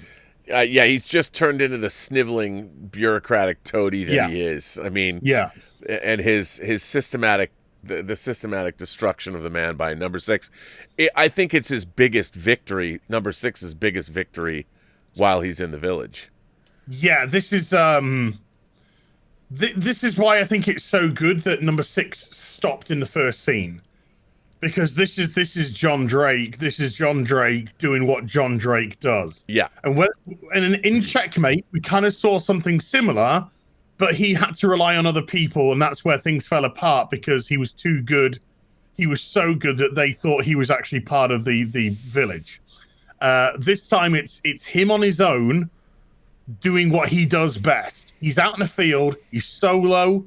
He's got only himself to rely upon and his wits. And he uses all of these to just hold up that mirror to number two and let number two do what number two does, which is tear people apart. And he tore himself apart. Absolutely. And it's glorious. Great stuff. Yeah, so I don't know, but I'm kind of thinking this could possibly this has gone right up there with Many Happy Returns for me now. You know, I mean, I don't know if I could go that far, only because it seems to me that you could have, like, they could have told this story. You could have told this story outside of The Prisoner. You know, the idea of somebody turning the tables against some officious prat, bureaucrat, whatever. Because the questions of identity, number six, it's like you said, number six is no longer number six. He's being John Drake, and this could have been an episode of Danger Man, and it could have been an episode, and it isn't. I mean, and I do miss, let's call it the identity politics of number six's identity in the village. And I'd like that we got we've had quite a bit of it. You know, recently. I know it's true, but I really like seeing the proactive, how number six is so proactive. It's good to see why this guy's here. You know, what would make a guy, late 30s, young, height of his career, what would make somebody stop? Yeah. And then we actually physically see that in this episode. We physically see why this man is being hunted down. Because this is a person who's at the top of their game, who's in the most important position, field position that is confidant to so many different state secrets and everything. By the way, just quickly, because Robert and I both said that different titles for the same series. Danger Man was Danger Man in the UK. Secret Agent Man is what they called it in America. Yeah. So yeah, same show. We just called it different titles. I like Danger Man. Yeah, I think it's just boss. That's just such a banger of a title. Yeah, isn't it? It really is. All a title. How can you not love Danger Man. My name's John Drake. He has this kind of almost Rolly lisp at the start of his episode. Yeah, the UK have MI6 and France have and NATO has their sort of thing. So yeah, so I think it's NATO when he first with the Danger Man. Anyway, but yeah, same show, different titles. But I like to see just a grounded episode. I like the fact that he's because so often these episodes, number six doesn't know what's happening to him. You know, it's like he'll go to sleep and then suddenly the mind control device turns on. But in this episode, he's in control the whole time and he's dishing it out. And it's great because clearly he has a plan. It's very systematic what he does, and he knows exactly what he's doing. And I really do like that about this episode, is that it's nice to see him just kick ass and not get thwarted at the end. I mean, I love when the end graphic comes down, the steel bars they smash together, covering up number six's head, and then the end credits begin. I love when you get to that like, I'm always left with this feeling like, oh, he's never going to get out of there. But this time, I don't feel that way because he won. Yeah. Yeah, it wasn't so much that to me, it wasn't so much as that you felt that he could escape. To me, it was, number one, this guy is completely here. He's not been lost at all in this system. No. Even because he refers to himself as number 6 in this episode, purely, of course, to play the game. Sure. He doesn't believe that. He's not conforming. He's playing this is all just playing the game. So to me, it was just like this is a person who's as strong-willed as the day that they arrived on arrival. Yep. And it's so good to see. And when I'm looking at, I mean, let's sort of like juxtapose. You have Hammer into Anvil, which is such a grounded one, and then you look at Living in Harmony, which is going to completely reverse the whole thing, which is coming up. But it's playing with a similar theme of this episode. Sure. And it has, interesting outcomes. But that is a psychotropic, drug-induced, completely mind-fucking episode that's brilliant. I love Living in Harmony. I know some people are. But yeah, I think I would say from Hammer into Anvil, it wouldn't be a leap to go into, after his behavior, to something like a change of mind next. Oh, I like that. I like going to change of mind. Let's do that. Because we're going to have the after systematically destroying a number 2, because you get the, well, I always got the feeling that once number 2's replaced and everything unravels, they'll realize very quickly number 6 has just absolutely torn this guy apart. Right. So, and the village also, they have to reestablish themselves. I mean, this kind of I would imagine the powers that be are not happy about what number 6 did to number 2, because imagine what happens. I always like to imagine what happens outside of the purview of what we see. Like what are they gonna? What is the board meeting gonna be like when the partners that run the village meet at the board meeting to talk about what happened to number 2 in this episode? What are they gonna say? How do we stop this from happening again? Yeah, I mean, this to me reminds me of that Star Trek episode when Picard is captured by the Cardassians, and you have that wonderful exchange. Chain of Command Part 2. Yeah, Chain of Command Part 2. We had the wonderful exchange between Patrick Stewart and David Warner. And David Warner tells the story of when he was a little kid in Cardassia, and the kids would beat him up for his food, and he's trying to establish this story of, and I rose from this kid on the street to this amazing position of power in the Cardassian army, and yada yada. And Stewart says, "Do you know what? I'll only look at you now as a scared child." And it drives Warner crazy. And this to me is kind of like one of those moments. Oh yeah, the village has lost an element of its fear and dominance over number 6. Number 6 has literally taken an aspect of it and torn it apart. And when you do something like that, you become less afraid of it. So number 6's confidence now, as we kind of move into the end of the episodes, this guy is now, he's just sky high from here on in. This guy is just like the personification of confidence, even in a change of mind where he gets some pretty nasty stuff done to him. He there's a point where he's just like, no, I'm an angry fucking bastard, and I'm gonna bring that back out of me to go after you again. Living in Harmony, we see some softer sides to him, but this is a guy who's still very confident in themselves, and the way that they work things out, play the game. And then of course, what's my jiggy? I was going to say Many Happy Returns. Once Upon a Time, of course, which is like the kind of like ultimate battle of wills, which is all coming up.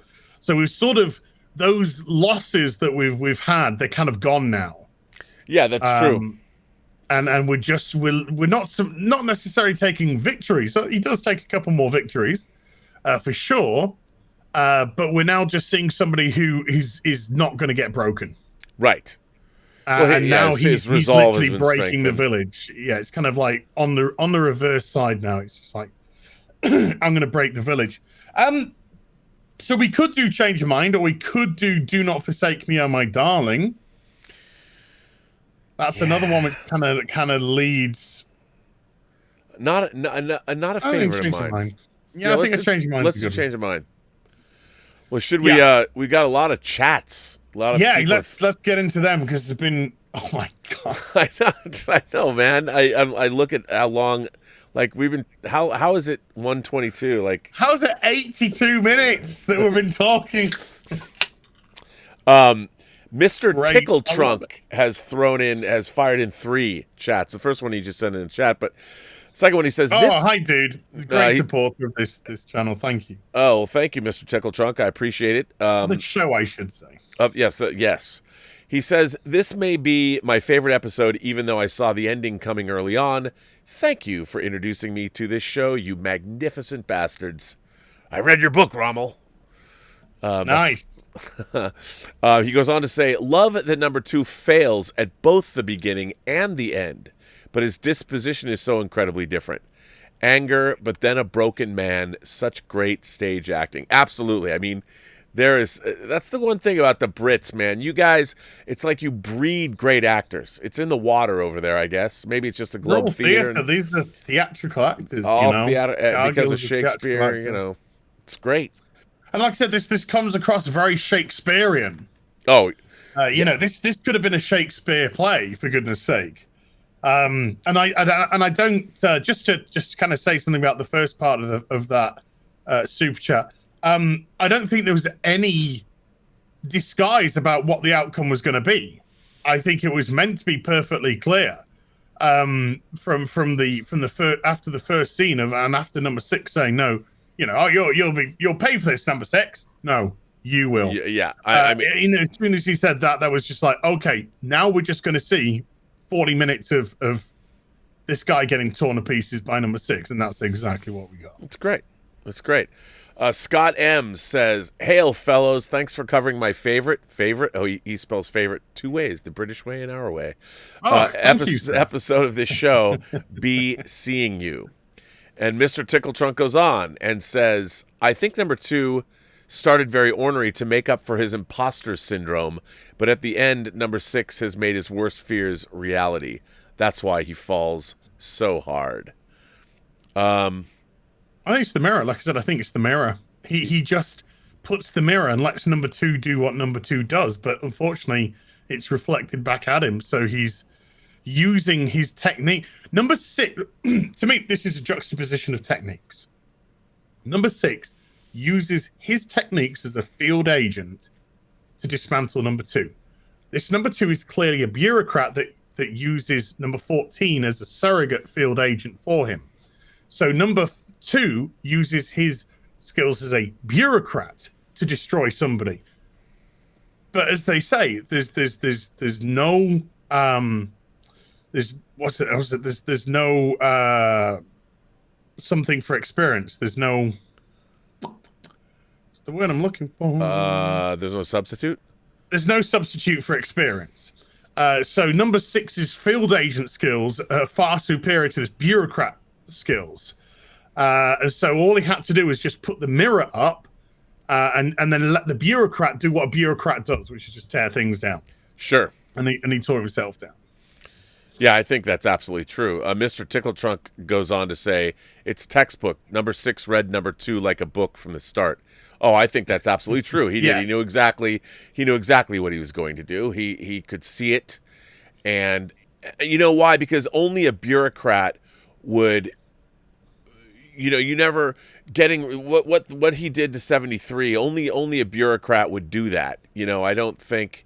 And I think once that line was crossed, number 6 knew, you're a dick. Well, when the one thing that we didn't discuss, which we probably should have, is there's actually a really good scene straight after the hospital. Number 2 calls number 6 and says, "Come to see me." And number 6 just says, "I got nothing to say to you. We got nothing to talk about." That's right. And then just hangs up on him. goes out for a walk. Number 14 comes with 3 cronies. They have a fight. He drags them through to number 2. So he sat there with number 2, and number 2 tries to treat number 6 exactly like he does the woman. Tries to intimidate, and believes that's the way you break somebody. You break somebody through fear. And number 6 isn't somebody that is fearful. And he talks about number 2 says, I'm a professional. And number 6 says, a professional sadist. Yeah. He actually says those words to him. And that's what riles number 2 up a little bit. Because this is a person who's not intimidated by fear. Number 2 is broken by his own fear. This is why I say he holds the number 6 holds the mirror up, because he uses the tactic of fear. He uses the tactic of, being alone. He tries to isolate and destroy the person, and he just allows number 2 to do that to himself. Yeah, absolutely. Yeah. Absolutely. He read him like a book from the start. Yes. Grandpappy Fisk says, I love how this is both the darkest and the funniest episode at the same time. It's so much fun watching number 2 slowly crack. I love the last line. Indeed. It starts off so dark. Oh, it does. I mean, it's so dark. And even the idea that bringing up Goethe and all that, and giving it that literary bent, and the whole idea of hammer into anvil, that's actually what we watch happen, of the course of the show. It addresses that, and it's just so well, it's so well done. But I think it's great. It's just a great episode. And it is, I do think number 2's, it is funny watching him crack. It's a satire in a way. I mean, it's funny. It's taking his power away from him. Yes, that's why I don't think the humor is there for kind of like slapstick. No, but it's to make the man look ridiculous. Absolutely, this is a man that is preying on women. That makes somebody kill themselves. That's a sadist. He has a sword and a cane because you can just tell that this is a sniveling wreck. So the humor is used to make him look ridiculous and stupid, and to take everything that was scary about him at the start of the episode away. So by the end, are you scared of number 2 by the end? No. He's got no control, no power over you whatsoever, because he's been reduced to this quivering wreck of an imbecile. And it's great. I mean, it's exactly what. It's so satisfying to watch, because, in a way, number six doesn't get to watch any of this. Everything that he's doing is, number 6 is just assuming, he understands it's happening. I mean, he obviously gets glimpses of it, and at the end certainly sees it, but he's doing all of these things, like when he goes out to the beach to do the Morse code business. I mean, he just knows that they're in the control room all hunched up, watching him going, what the hell is he saying? And that number 6 is just gleefully doing these things. But I like the fact that he doesn't get to enjoy the fruits of his labor directly, but that we do as the audience, and it's great to watch. But this is essentially a number 2 episode. It really is a number 6 episode. Yeah, like number 6 is the guest star of his own episode. Bama Grad sends in a super chat and says, "How could you be a worker in the village and not just be a bit paranoid?" Duty, you're seeing firsthand what happens when the system decides to turn on you. That's a really good point. I mean, my God, if you're let's say you're just somebody who gets hired to work in a shop, in the village, and you see what happens. I don't know. But remember, we don't know who are the prisoners and who are the wardens.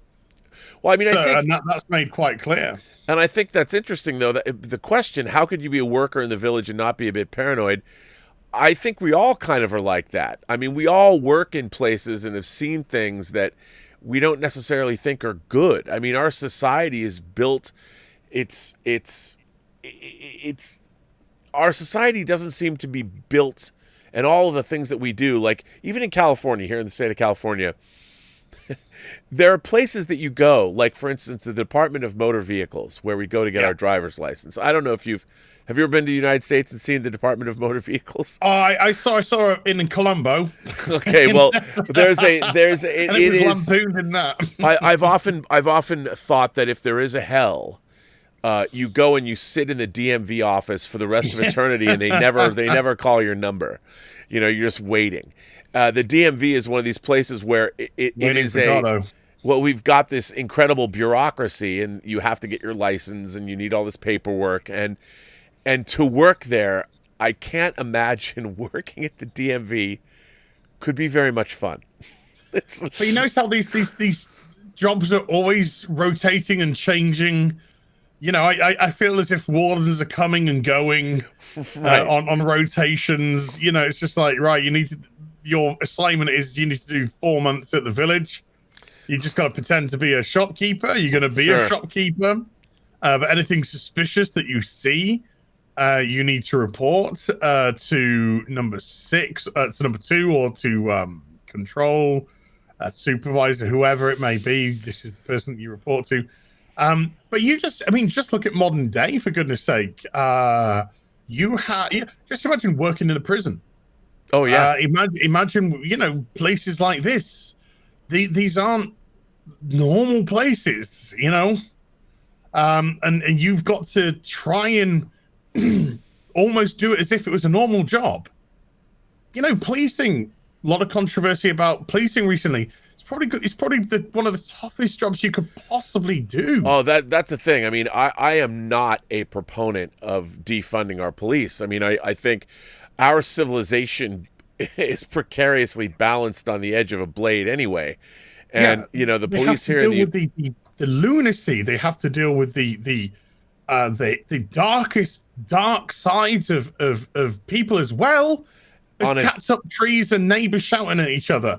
And they've got to do that and say, you work from 9 to 5. I know it's not 9 to 5, but you know what I mean. You got to do your 9 to 5, and you get paid on the 28th of every month, like you're a fucking shopkeeper. Absolutely. And you're dealing with the worst of human nature, and you're seeing the horrible things that we do to one another on a daily basis. And then you have to deal with economics of the situation, where you're dealing with things like poverty, and you're asked to do 100 different things. That's why I found what was going on here over the summer with the call. I mean, the police are expected to do so much. And if you really look at the statistics, if you look at things statistically, most police are not horrible people. Now, there's a lot of horrible stuff that goes on. You in LA, we even have our scandals with the sheriff's office, and the Rampart, the gang units that were targeting people. I mean, there's a lot of bad things that go on. But if you think about what the police have to deal with on a daily basis, I mean, it's amazing that we have police departments at all. Yeah. So, and we need them. Our society would not survive. The idea that we want to get rid of law enforcement and defund the police is one of the most absurd notions I've heard in my adult life, because we, the people, we couldn't handle it. We're not good people. We're not a great bunch of folks that are going to live in a kumbaya future if we suddenly got rid of the police department. How is that going to work? And it's tough, man. It's a tough job. So yeah, you just kind of apply that to the village. You are you're in a world of espionage and the Iron Curtain and the Berlin Wall and all of this stuff, and you're being sent to essentially a spy prison camp. It's nuts to be a shopkeeper for a bit. Yeah, here, sell some maps. Yeah. Here's sell a cuckoo clock. Yeah, it's great. And some Lalezien LPs. Jet Screamer. Oh, this is funny. This is something that. So I don't know if you know what Quibi is. Yes. Okay, Yeah. I've been banging on about Quibi and talking about what a horrible idea it was since they launched it. Oh, it's ridiculous. And in the Wall Street Journal today, there's an article that says Quibi weighs shutting down as problems mount, which I've said they spent almost $2 billion. Well, so and they've launched a new app so they can finally play Quibi on TVs and things like that. Too much, too little, too late. But Jet Screamer says newsflash: Quibi is shutting down, according to The Verge. Now that's interesting. I don't know if that must be if that is breaking news on my show that I'm doing right after this show. Again, I can't resist a Quibi story. I'm talking about how Quibi absolutely launched a new app and this, but maybe they have shut down since this morning. it was a terrible idea from the start. Terrible idea. It's so stupid. Shane O'Reilly sends in a super chat. Thank you, Shane. Larry sent in a super chat. Thank you, Larry. 200 Watt Studio sent in a super chat and says, Rob, last week I mentioned that number 6 is Job. You thought about it and were intrigued, and we're going to bring it up this week. Any new thoughts with you or as of number 6 being Job? I mean, you know, I forgot about that. I was going to look into that further, but I do think, you know, the story of Job is a man who he had great faith, and his faith was tested over and over and over again. His life was basically turned to shit. You know, he lost everything and everybody over and over and over again, and then it's one of my favorite Bible stories, if not my favorite Bible story. And then eventually his faith is rewarded, and God gives him the life that he always should have had, even though he's already been through terrible hardship and horrible things. I mean, number 6, in a way, he keeps coming back. You know, he doesn't allow what the village is doing batter him down. His faith in not in God, but in his own individuality, you know, does kind of make him Job. The problem is the story of Job is while what he's doing, he gets what he wants. he doesn't get what Job gets. He doesn't get a reward. You don't see him get a reward. He doesn't get his just. No, reward. after you get to see the end of Fallout, it's open to so much interpretation about what happens next. Yeah. But that's it. Shane O'Reilly says he's just finished watching the episode. Amazing and superbly acted. Yes, sir. Cargill is just... He's so good. Lin Quay Lucas became a member of the channel. Well, thank you. I appreciate that. Very nice. Thank you very much. Mr. Tickletrunk comes back and says, the humor stems from catharsis. Number 6 actually wins. Yeah, it's a big win. It is a huge win. And he goes on to say, only way Hammer into Anvil could be better is if it was later in the series. But we really needed a win by now. Great order, meaning the order that we've come up with. I mean, I have to say that the way that we've ordered the shows have worked really, really well for me. And like you said, there's been little Easter eggs and things that just were happy stances, you know, and so that have happened because of our order that I think has been great to see. Yeah, I don't think coming into the end, I don't think number 6 takes a defeat leading to the end. Right. I don't think there's a defeat at all. This is a resounding victory, and he still picks up some wins, but to call them resounding victories, I think would be hyperbolic. He just gets the better of them. He doesn't break, or you know, he works out the devious plot and stops it. But yeah, he doesn't take any more L's. This is him now. I think Hammer into Anvil was the episode to me which just made him realize I'm going to be unbreakable. I am going to be the hammer and not the anvil. I'm going to be unbreakable. Right. And so yeah, from here on in, we're gonna see some good wins. But this is the one episode which is just an absolute stonker. This is just you think about what the number 2 in Dance the Dead did to number 6. She played with him. She played with him all episode to make him realize that this was going to be his home. He can either play it easy or he can play it the hard way. Stop thinking you're somebody. You're nobody. You're Yeah. dead. You're dead physically. You're dead mentally. That person's gone. She played with him, absolutely played with him. And Dance the Dead. If you really, we have broken it down. When you break it down, it's a crushing defeat for number 6. Right. Absolutely. For somebody who's just arrived at the village to be sort of woman-handled in the case of that number 2, but just to be so toyed with, because this is a number 2 who knows what the game is, and number 6 doesn't know what the game is. This was kind of the episode where number six, although he knows what the game is, this was the episode that was like, now it's time to fight back. This is the big fight back. This is the I will not be broken.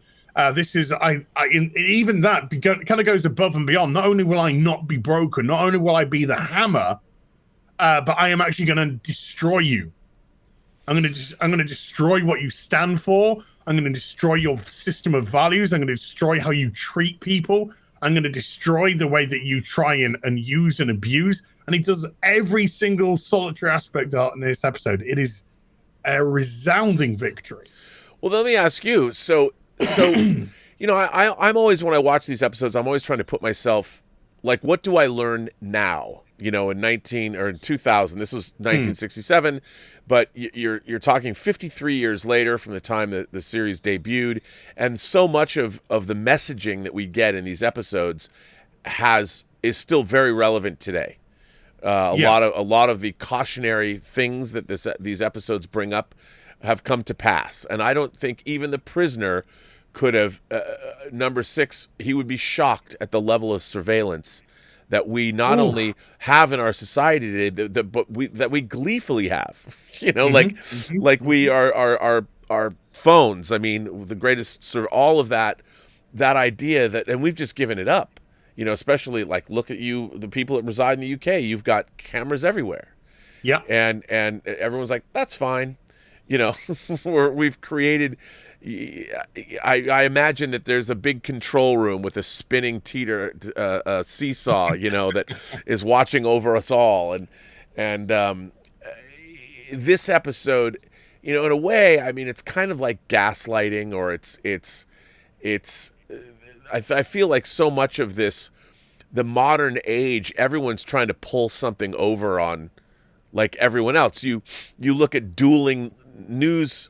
If you look at CNN as opposed to Fox News and MSNBC, it's entirely different views of the world depending on what you watch, and this, all of this sort of this disinformation. Like, I do feel like somebody's walking out to the beach and sending a Morse code signal to nobody that I'm supposed to watch, and I'm supposed to think there's something really going on in the world that isn't really happening. And there's so much of that is now we live in that reality. The reality that the prisoner warned us about is absolutely here, and we are living in it. We are living in a weird dystopian future that we just watched happen around us, but it was not done with some monster shift.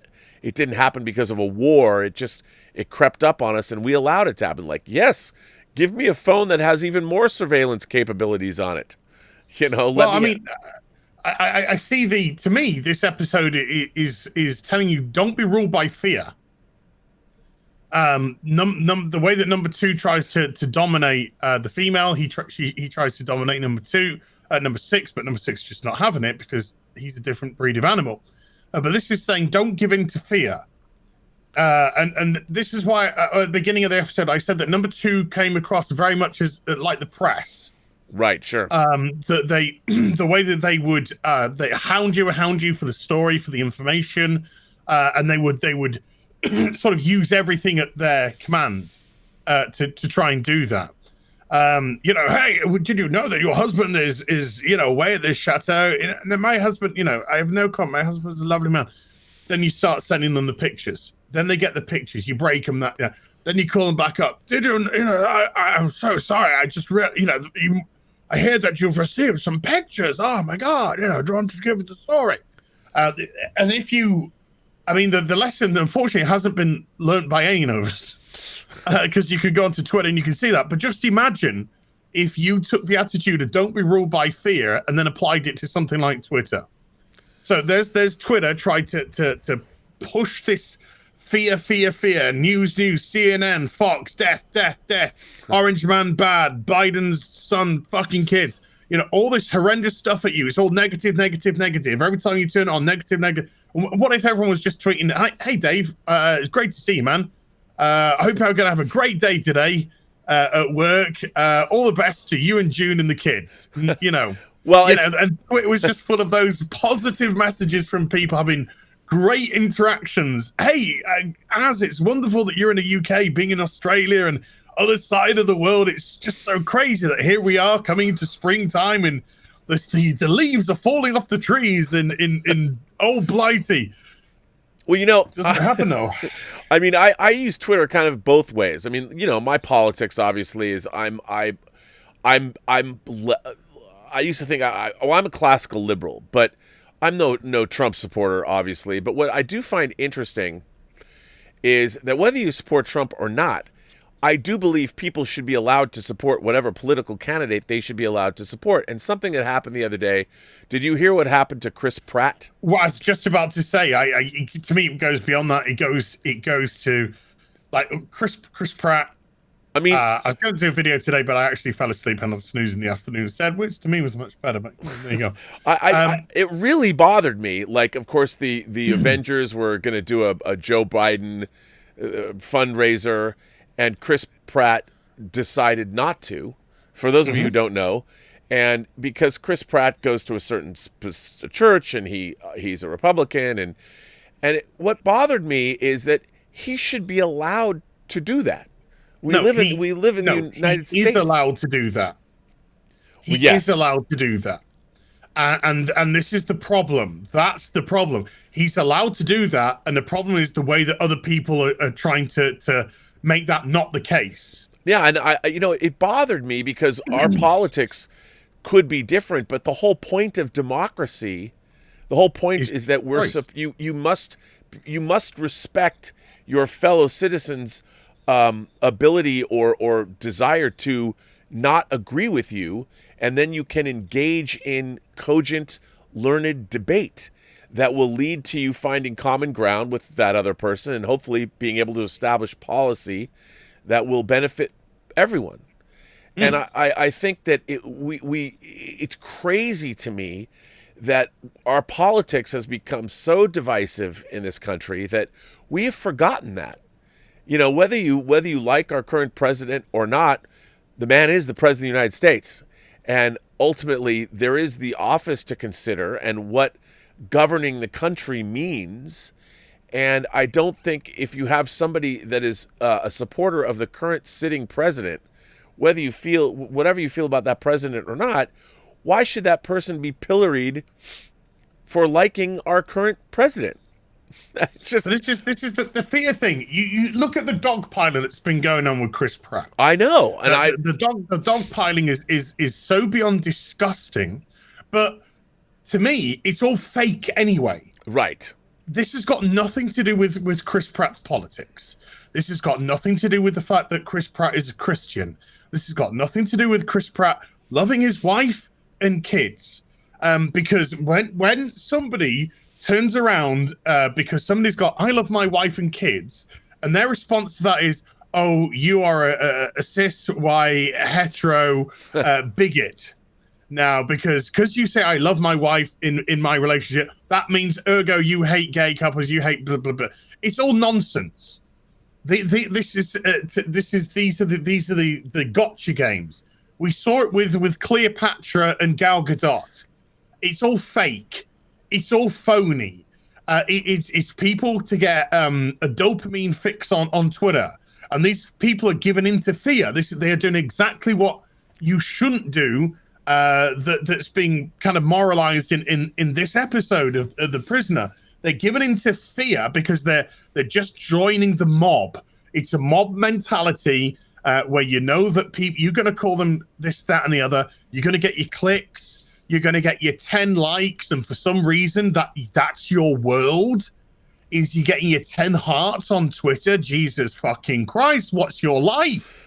You know, if that get turn off the PC, get outside for Christ's sake, right now. Turn it off, get outside, smell the fresh air. For goodness sake, you need it. And this is a problem with this.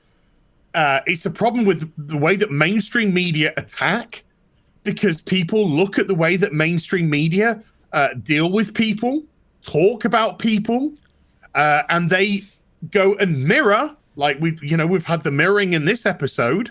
They mirror that behavior. No, absolutely. And this is the behavior that they see growing up. This is the behavior that they see being used. And because the art of conversation and nuance has died on planet Earth, and it's so bizarre that we are probably not the norm anymore, at least online, in terms of being able to just discuss openly and have respectful debate about whatever we want to discuss, because now the art is destroy, attack, destroy, call him a bigot, call him a white supremacist.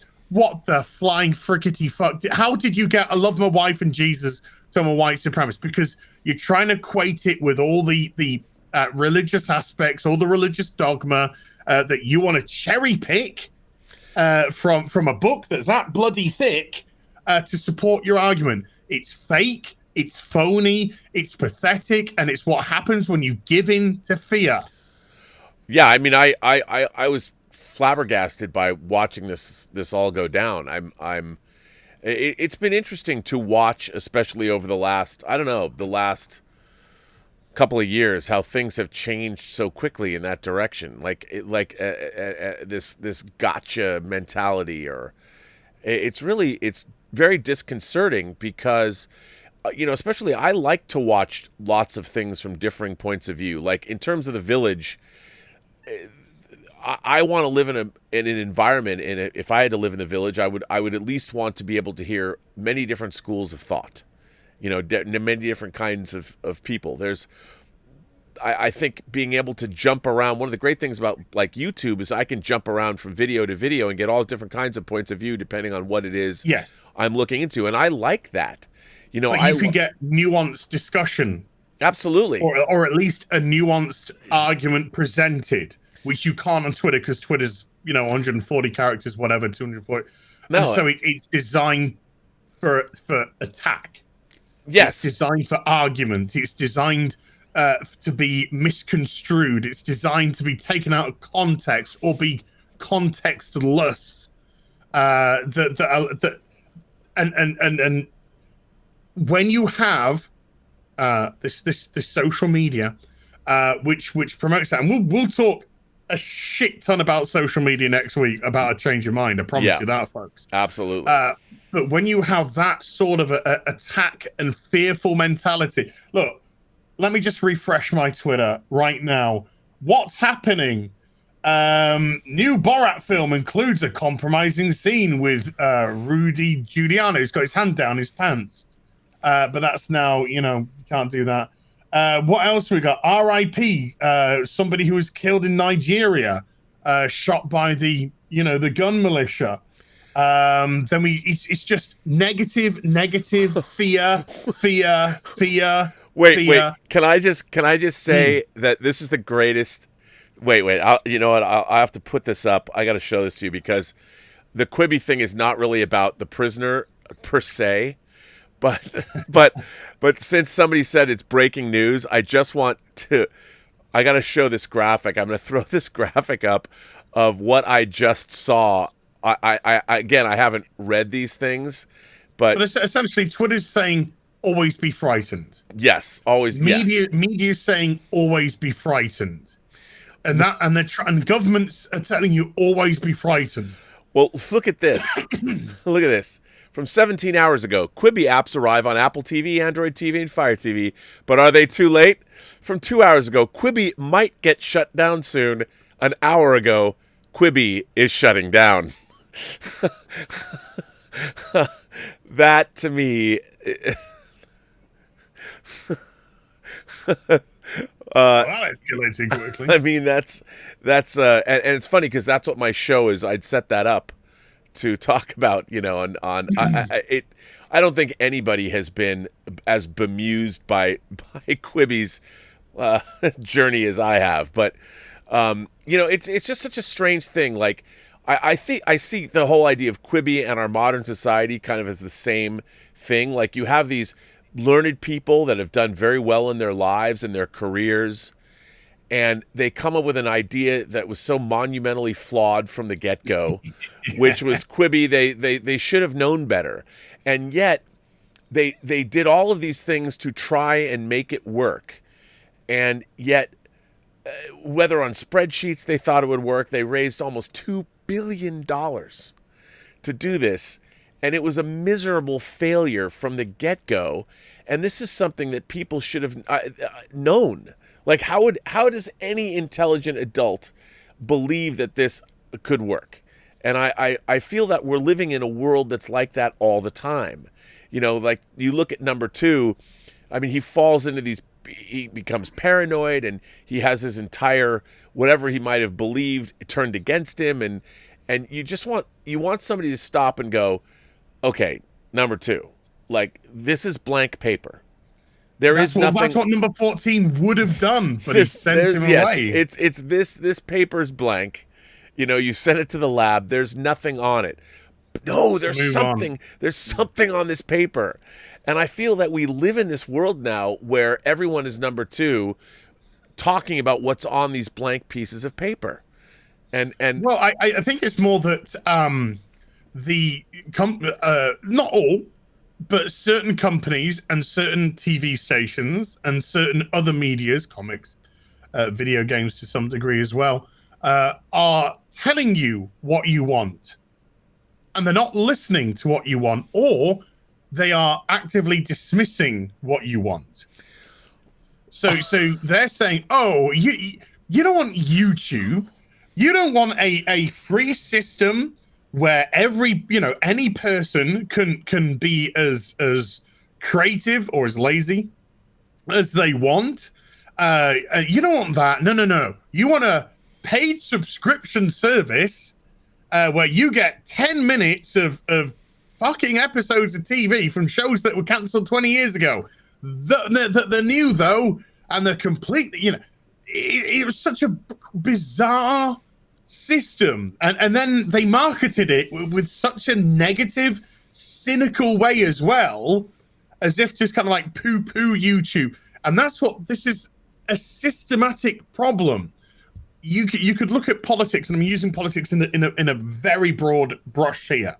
That we seem to have devolved into such negative politics, and negative politics essentially just means try and make your opposition look worse than you, as opposed to you selling why you are the outstanding candidate.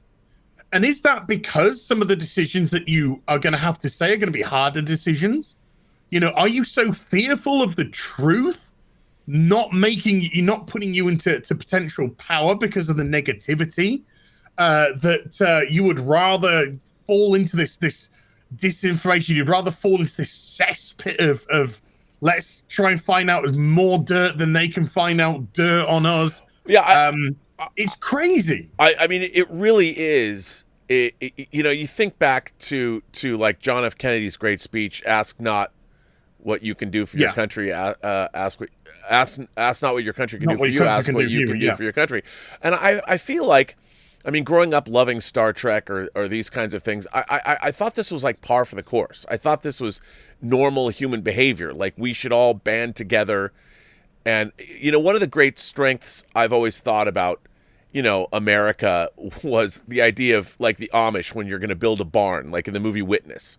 The whole neighborhood turns out we're going to have a barn raising, and everybody throws in their abilities, and you help somebody build a barn.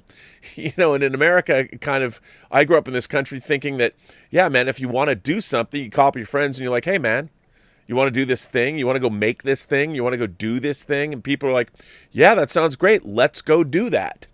And that's what you do. And you might have different political beliefs, but they would never get in the way of you going out and doing something that was better for your neighborhood, or doing something that you could help your friends out, or that was sort of this world that I grew up in. And I feel that systematically around the world, even, we're not doing that anymore.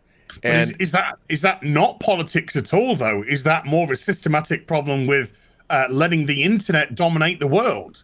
I think that was definitely a byproduct of the information age that was not anticipated, because the same reason why you can't defund the police, because human nature is such that if we can figure out a way to drag ourselves down into the muck, we'll do that. And yet at the same time, I mean, we landed a probe on an asteroid yesterday that are going to return samples that will hopefully tell us something about the origins of the solar system and maybe our universe. We're able to do that, even though a lot of us are still douchebags. We're still doing. Did the Hadron Collider find the parallel universe? Yeah, I mean, can you imagine that we're able to build these things and yet we're arguing over the ridiculousness of Chris Pratt? Yeah, Chris Pratt. Yeah. By the way, Grandpappy. It's fear. Yeah, and fear of what? I mean, the only fear of not fitting in. This is the perfect prisoner stuff. Fear of not fitting in. Fear. Look at how many. Did you see the video the other day of the? And I'm just going to tell it how it is. Unfortunately, of the young lady, probably 19, 20, 21, something like that, saying, "I'm a Republican nightmare.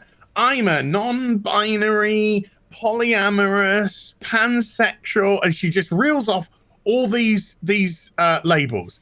No, you're not. You're a 20-year-old girl who's just going into college in your first year of college. You're so desperate. You're so desperate to be a special snowflake, to fit in with whatever's going around, that you've now labeled yourself all this bollocks, which you're not. This is where we are right now, and it's crazy talk. It's just utterly bizarre, and people are so scared. There is a portion of people that are so scared that I'm not going to fit in, so I have to join the herd mentality. Oh no, if I and of course, because of cancel culture, if you don't conform, then you become the target, and the worst and the last thing that they want to be is the target.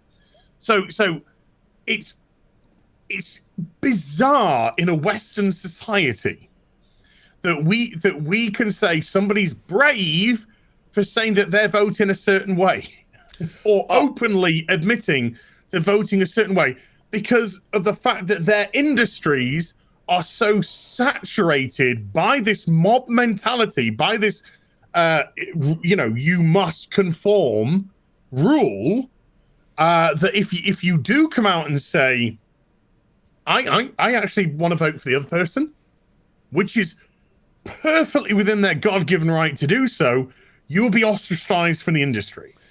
Yeah, absolutely. And it what is that?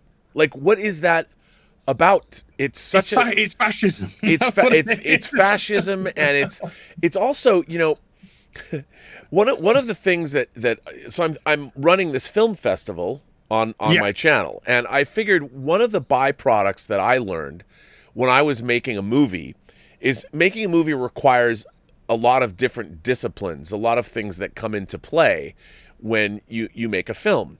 And for me, I've always admired the actual, when you're on a film set, it's sort of a cross-section of society, but it's a cross-section of society. It's all different kinds of people that are working to achieve a common goal. And at the end of the day, you have hopefully a product that you will be proud of, that you were a part of.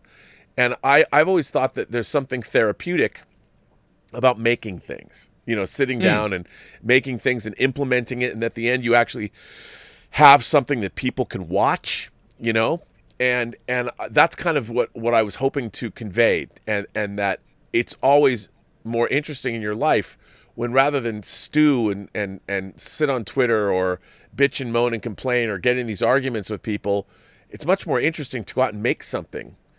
Conceive of something that didn't ever exist before, and then you share it with other people, and then suddenly, look at this. It's a different point of view. You're sharing something of yourself. You've made something, and whether people agree with you or not, you made an effort and created something that didn't exist before. It didn't exist before, and it's that to me is how points of view should be conveyed. When you're making something that has some kind of value, where you learn about yourself creating it, you think about what it is you want to say, and you put it out there in a format where people can look back, watch it, and whether they like your movie or not, they'll still watch it and consider it, and they'll probably enjoy while they're watching it what you've chosen to give them. But it's something that you had to put some effort into. You had to make it. And I feel that all of this negativity comes about because it's so easy. It's so easy to destroy. And you don't have to do anything. You don't have to put anything. You can just sit on Twitter and bag on things or poo-poo things or talk shit about people, and without any effort at all. You can just do it, and it's not good. Right. That's how easy it is to destroy a straw. Absolutely. Make a straw. There you go. That's the harder thing to do. By the way, there's been a bunch of more super chats coming in. Grandpappy Fisk says, "Do you think there could be more than one village?" Yes, I do too. Absolutely, 100%. That will be discussed in Fallout. Yes. Mr. Tickle Trunk goes on and says, "Turn off your Twitters right now, mid-post. Go to your window and yell, 'I'm as mad as hell, and I'm not going to take it anymore.'" Feck labels in the neck with a chair. I will not be pushed, filed, stamped, indexed, briefed, debriefed, or numbered. Absolutely not. John, everybody on my channel knows how much. I got to show you. This is. I won't show you, but I'll tell you. So, I pulled an article that I was going to talk about Quibi on my show in an hour. The headline, the article was published in the Wall Street Journal on their website. It was published at 1:50 p.m. Eastern Time. And the headline is, Quibi weighs shutting down as problems mount. Right? at the same picture, the same headline, at 3:36. So it was 1:50 p.m. Eastern Time. So 3:36. The exact same article is still up with a new headline that says, Quibi is shutting down as problems mount. So talk about breaking news. I'm going to have people that watch this channel know, because I've been talking about this since Quibi launched. I think I've done 4 or 5 shows about Quibi. This is the end. This is the climax. This is the last show I will ever do. This is the series finale. There might be a Fallout episode. There might be, but never know. I've just been banging around. So John says in a tip and says, "Now no RMB in a Quibi. Ha ha ha. I love this episode a lot. I watch it twice. I love the win for number 6. This number 2 seemed to be doomed eventually because of his personality. It was great to see number 6 do it. Love this Chris Pratt discussion." Yeah, I mean, I am not retiring my Chris Pratt hot toys of Star-Lord because I like Chris Pratt. I think he's a good performer, and it's no reason why you should. There's absolutely zero reason why you should. But anybody that's calling him a white supremacist or a bigot and all that, these people are moronic. They are uneducated. They live in a state of they have no individual thought. They are part of the village. They are mob mentality. They are brainwashed. And because I like white doesn't mean that I hate red. Because I love my wife does not make me a bigot. Because I go to church does not make me hate homosexuals. This is. Like I said, we discussed a couple of weeks ago. I said, you might just want to vote for Trump because you believe in pro-life. That's a stance that you are personally, very passionate about, and that's a stance which they hold. So that's where your personal belief lies. That doesn't mean that you don't understand the debate. It doesn't understand that it doesn't say that you can't sympathize with the other side. Or it doesn't mean that you're so resolute that you don't believe there could ever be exception to that based off circumstance. But to go into all of that is nuance. And that's exactly why, you know, proper debate is there. That's why we do discuss. That's why it's great when we can throw out ideas about this, that, and the other. The Chris Pratt thing is indicative, and it is a symptom of poisonous modern day politics, regardless of which side of the fence you fall on. This is what it is. And not only that, it is a symptom of cancel culture on top of that, and the two have combined. So you have this cancel culture and poisonous politics that have merged together to create some of the most disgusting behavior I've ever seen in my life on social media. Oh yeah. And I've seen some pretty disgusting stuff. But the people that are joining in this, the people that are dogpiling into this, I can only hope, and I don't know how long it would be, maybe a year, maybe 2 years, maybe 5 years, that some of these people will turn around and say, I can't believe I behaved like that. I cannot believe that I behaved like that in that time. You know, I'm actually embarrassed of the way that I behaved. Because this is where Jack has to have a responsibility for the platform. This is where he has to step in and either change the way that you communicate on Twitter, change the way that you can communicate to others on Twitter, and people could complain, they could shout, they could scream. But if you can't talk to somebody, you know, and I've been involved in Twitter spats, do not get me wrong. But I have gone nowhere close to what these people are saying. I'll call somebody a dickhead or an idiot or a wanker, whatever, based off but it'd be based off something really dumb that they've said. Right. You know, it's not, I wouldn't just go out and say, right, oh, I see that Chris Pratt likes oranges. Fuck that guy. You know, oi, Chris, you fucking what with your fucking oranges. You know, that's not something that I would instigate or go after like that. But people dogpiling, and it's just an excuse now. And it's an excuse to hit people, and it's an excuse to try and cancel people. And as we've seen from people like Zoe Quinn, they will no longer stop at leaving Twitter or stuff like that. They want you gone permanently. Well, that's what I mean, I really find that astonishing. I don't understand, where is this coming from? How is it that jealousy, hatred, envy, but the idea that you know, all of those things, you would want to destroy someone's. We've gotten to this point where, you know, we destroy individuals. Makes you feel powerful, Robert. You've taken somebody, a Hollywood star with millions of dollars that goes onto the big screen and entertains millions of people to the masses, that has their images on billboards and is on massive, you know, 60 gazillion inch plasma screens in theaters. Oh, I've taken that person out. I feel powerful. That is the definition of I want to get the right word here, because I could have said a very insecurity. Let's go a little bit touchy-feely. That's the definition of your own insecurities, right there. That you feel the need to elevate. You're trying to elevate yourself up by taking down this Hollywood juggernaut.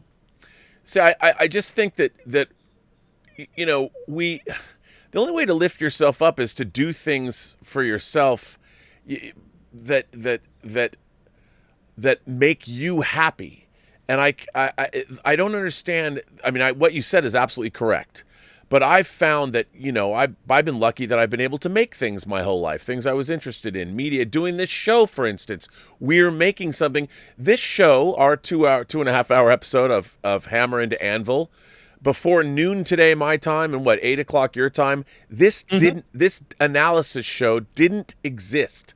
Yeah. And now 2.5 hours later, this discussion that we've been having will be archived to the web and people can watch it.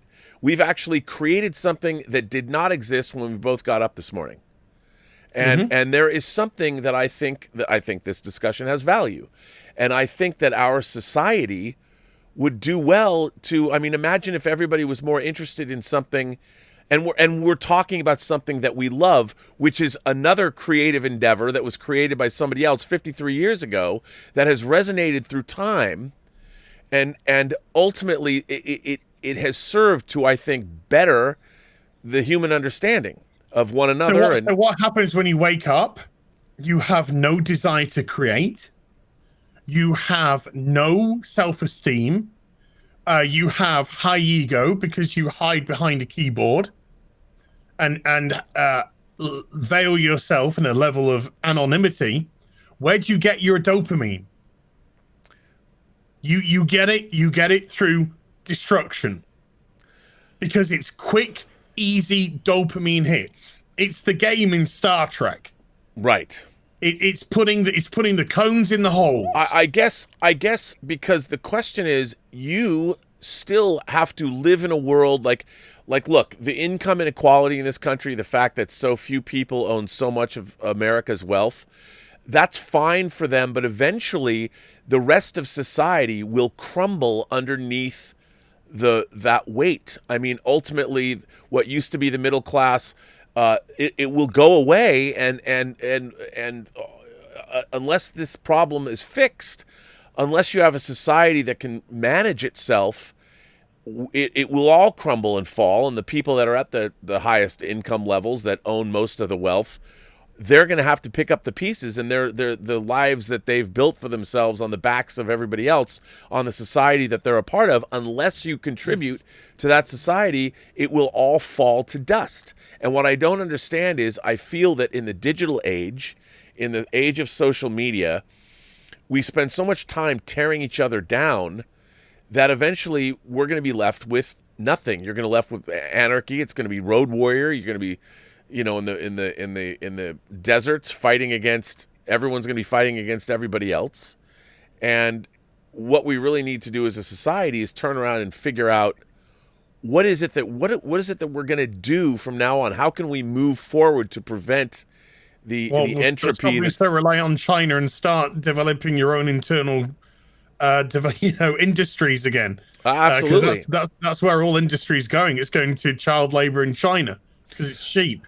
No, absolutely. I mean, this is why we need the systematic destruction of big business. We need to start pulling these conglomerates apart. We need to start separating them. We need to get these monopolies disbanded. Well, look at Disney now and stuff like that. Disney shouldn't have the level of power that they've got. That's one aspect that we need to start working on. Yeah, I mean, look, I think that businesses that do well, I think businesses can be run very effectively and for the benefit of society, and the benefit of their workers, and the benefit of their customers. What happens is, I think what we really need to move away from is this idea of more and more and more and more profit. I mean, then you've got to disband Wall Street. You've got to disband sort of trade. But I don't think, I mean, real capitalism, I don't think is a bad thing. It's just that what we're doing is capitalism has been perverted. And when a company isn't allowed just to work anymore, you have to make more and more and more and more money and pay more and more money out to the shareholders. And that is not necessarily how capitalism is supposed to work. When the shareholder is more important than the customer, something is wrong. Absolutely. And the customer should always be straight below. It should be your first priority. Then the shareholder. This is where greed comes in. But this is where big businesses start to amalgamate so many different industries. Yes. They're all reliant on those certain tiers. So you pull those industries apart, suddenly you haven't got one, you've got 15, you got 20, you got 30. And it puts a whole different perspective on the construction. We've gone completely off tangent. Yes, we are going on to a discussion that We always do this at the end. I love it though. I have to Yeah, jump. yeah, it's great. It's good. It's fun. It's I gotta have to admit that. jump off anyway because I've got to get on my show in 40 minutes and I've got to go eat something first. But I think we were on the before we diverted off onto that. It was it's being dominated by fear. It's living in fear, and you let fear control you, and it will either dominate whatever you do, you'll be subservient to it, or it'll break you. Right, as we saw in this episode. Yes, so, I mean that's what I think so well illustrated in this episode, and also what's interesting is the fear that number 2 had wasn't even real. It was something that number 6 constructed to control him, to destroy him. And I think no, he didn't construct it. He just showed number 2 who he is. Well, yes, but I mean, and number 2 did all the rest. But it was but it was through his actions. I mean, number 6. Look, he allowed number 2 to be. He played number 2. He threw up the mirror and let number 2 look at it. And number 2. Yeah, he was throwing in the. It was throwing in the pieces, but yes. He just played number 2 against himself. But I think the important thing is to know that there are outside forces that are interested in instilling that fear into us, and we are being manipulated to feel fear when we shouldn't be. Everyday news, everyday politics, all of it. Now social medias, it's be scared, be scared, be scared, be scared, be scared. Because we're now currently living in a system where they believe that you need to control the populace by fear. Absolutely, and I wish that we lived in a society where we can go, hey, we just landed a spaceship on an asteroid. I want to be part of something that amazing. Why? Let's do that. I think when you watch, get off Twitter, sign up to a profession. I can't, I can't speak well. I'm not comfortable in front of a camera. I couldn't do anything online. Do a trade. Tradesman at gold dust, the rocking horse shit. Learn a trade. Sign up to a college, community college. Become a plumber. Become an electrician. Well-paid businesses because people just aren't going into those industries. Become a joiner. Become a carpenter. Think you've got the nonce for it. Look into architecture. Look into all of these different avenues. Be productive. Construct. Build. Yeah, I mean, one of the things that I find about YouTube that I do find inspiring is all the creators out there that are putting on these shows, whether I agree with them or not. It's effort. They're putting out effort. They're doing something. They're not just sitting at home twiddling their thumbs. Friday Night Tights. They're actually out there. It's funny because I watched Gary Beekler's. He did a second video about leaving California, and there's a lot of cogent, salient points that he's making in like what happened to his wife's salon and things like that. And I watched that and I'm like, Gary could still talk about movies, but he didn't. He dipped into a personal experience and why he's leaving the state, and there's a lot of I thought validity into what he was saying, and I like the fact that he used his platform to make that video. I know there's a lot of people that would say, "Oh, well, what does he know?" I'm like, well, what does anybody know? He's an everyday man. He's an everyday man sharing his story, and his story is a really compelling story. Is legit, and what happened with his wife, and it's compelling to me because my girlfriend also had a salon, and that was we were a 2-income household, and then it ended, and it was the same thing. So I completely understand where he was coming from, and these are these realities that we can talk about without having. We don't have to get acrimonious over them all. We can be mad and be angry, but rather than try and destroy each other, let's look at the problem and fix it. Let's work that problem. And one of the things people always talk about Hollywood elites, I always come back to the fact that nobody solves a problem faster than a film crew. If you need to solve a logistical problem out in the real world because you need to get that shot, a film crew will figure it out. You have a good unit production manager, you have a good producer, and you have a good team with you. any problem can be solved. and I guess I came out of that. I've existed in that world for 30 years, and I've watched. Well, Rover being one of them, I'll tell you that. For Yeah, right. I mean, there's a perfect example. Yeah, we're gonna have this robot thing. No, we're gonna have a beach ball and some wind machines. It's gonna work great. But fishing wire. but that's exactly, you go work in New Zealand and Australia. They talk about baling like duct tape and baling wire. You can solve any problem. And it's true, but I mean I think we have to be, like you said, less fearful. Don't be like number two. Yeah, don't be dominated by fear. Don't dogpile. Don't join the mob. Have your own individual thought and do something. Construct something. By the way, to that, Anonymous sends in a tip and says, "I came in late, but the second hour, as usual, is the most thought-provoking part. Great to see a weekly demonstration of civil and positive discourse. Well done." I don't think you and I could do anything but have positive discourse. I love this too much, and I love you too much. And I mean, we don't agree on everything. But no, what does that matter? I mean, what's really interesting is you and I could be diametric. Look at the commonalities. Stop looking at the differences. Yeah, that's the whole thing. We love this show. We love our hot toys. We love, I love Warhammer models. I haven't delved into that because it would cost me way too much money. But what's the money bit? Dude, I can't even begin. It's called plastic crack for a reason. Oh man, but I think that why can't that be the norm? It used to be the norm. Well, that's what it used to be the norm. People are always yelling at me on my side. People that, when I say my side, people always say to me like, "Rob, why do you go onto Fandom Menace channels?" And Robert, don't let politics be your side. No, absolutely, it's not, and that's what I tell people. I'm like, let fandom be your side. Let your passion for movies be your side. 100%. Let something else be your side. That's it. And this is a horrible mentality which has got into. And this is not a go at you, my darling. This is just a horrible mentality that when we talk about sides now, it seems to be political for some bizarre reason. It's so strange to me. I want people's side to be Death Guard versus Smurfs.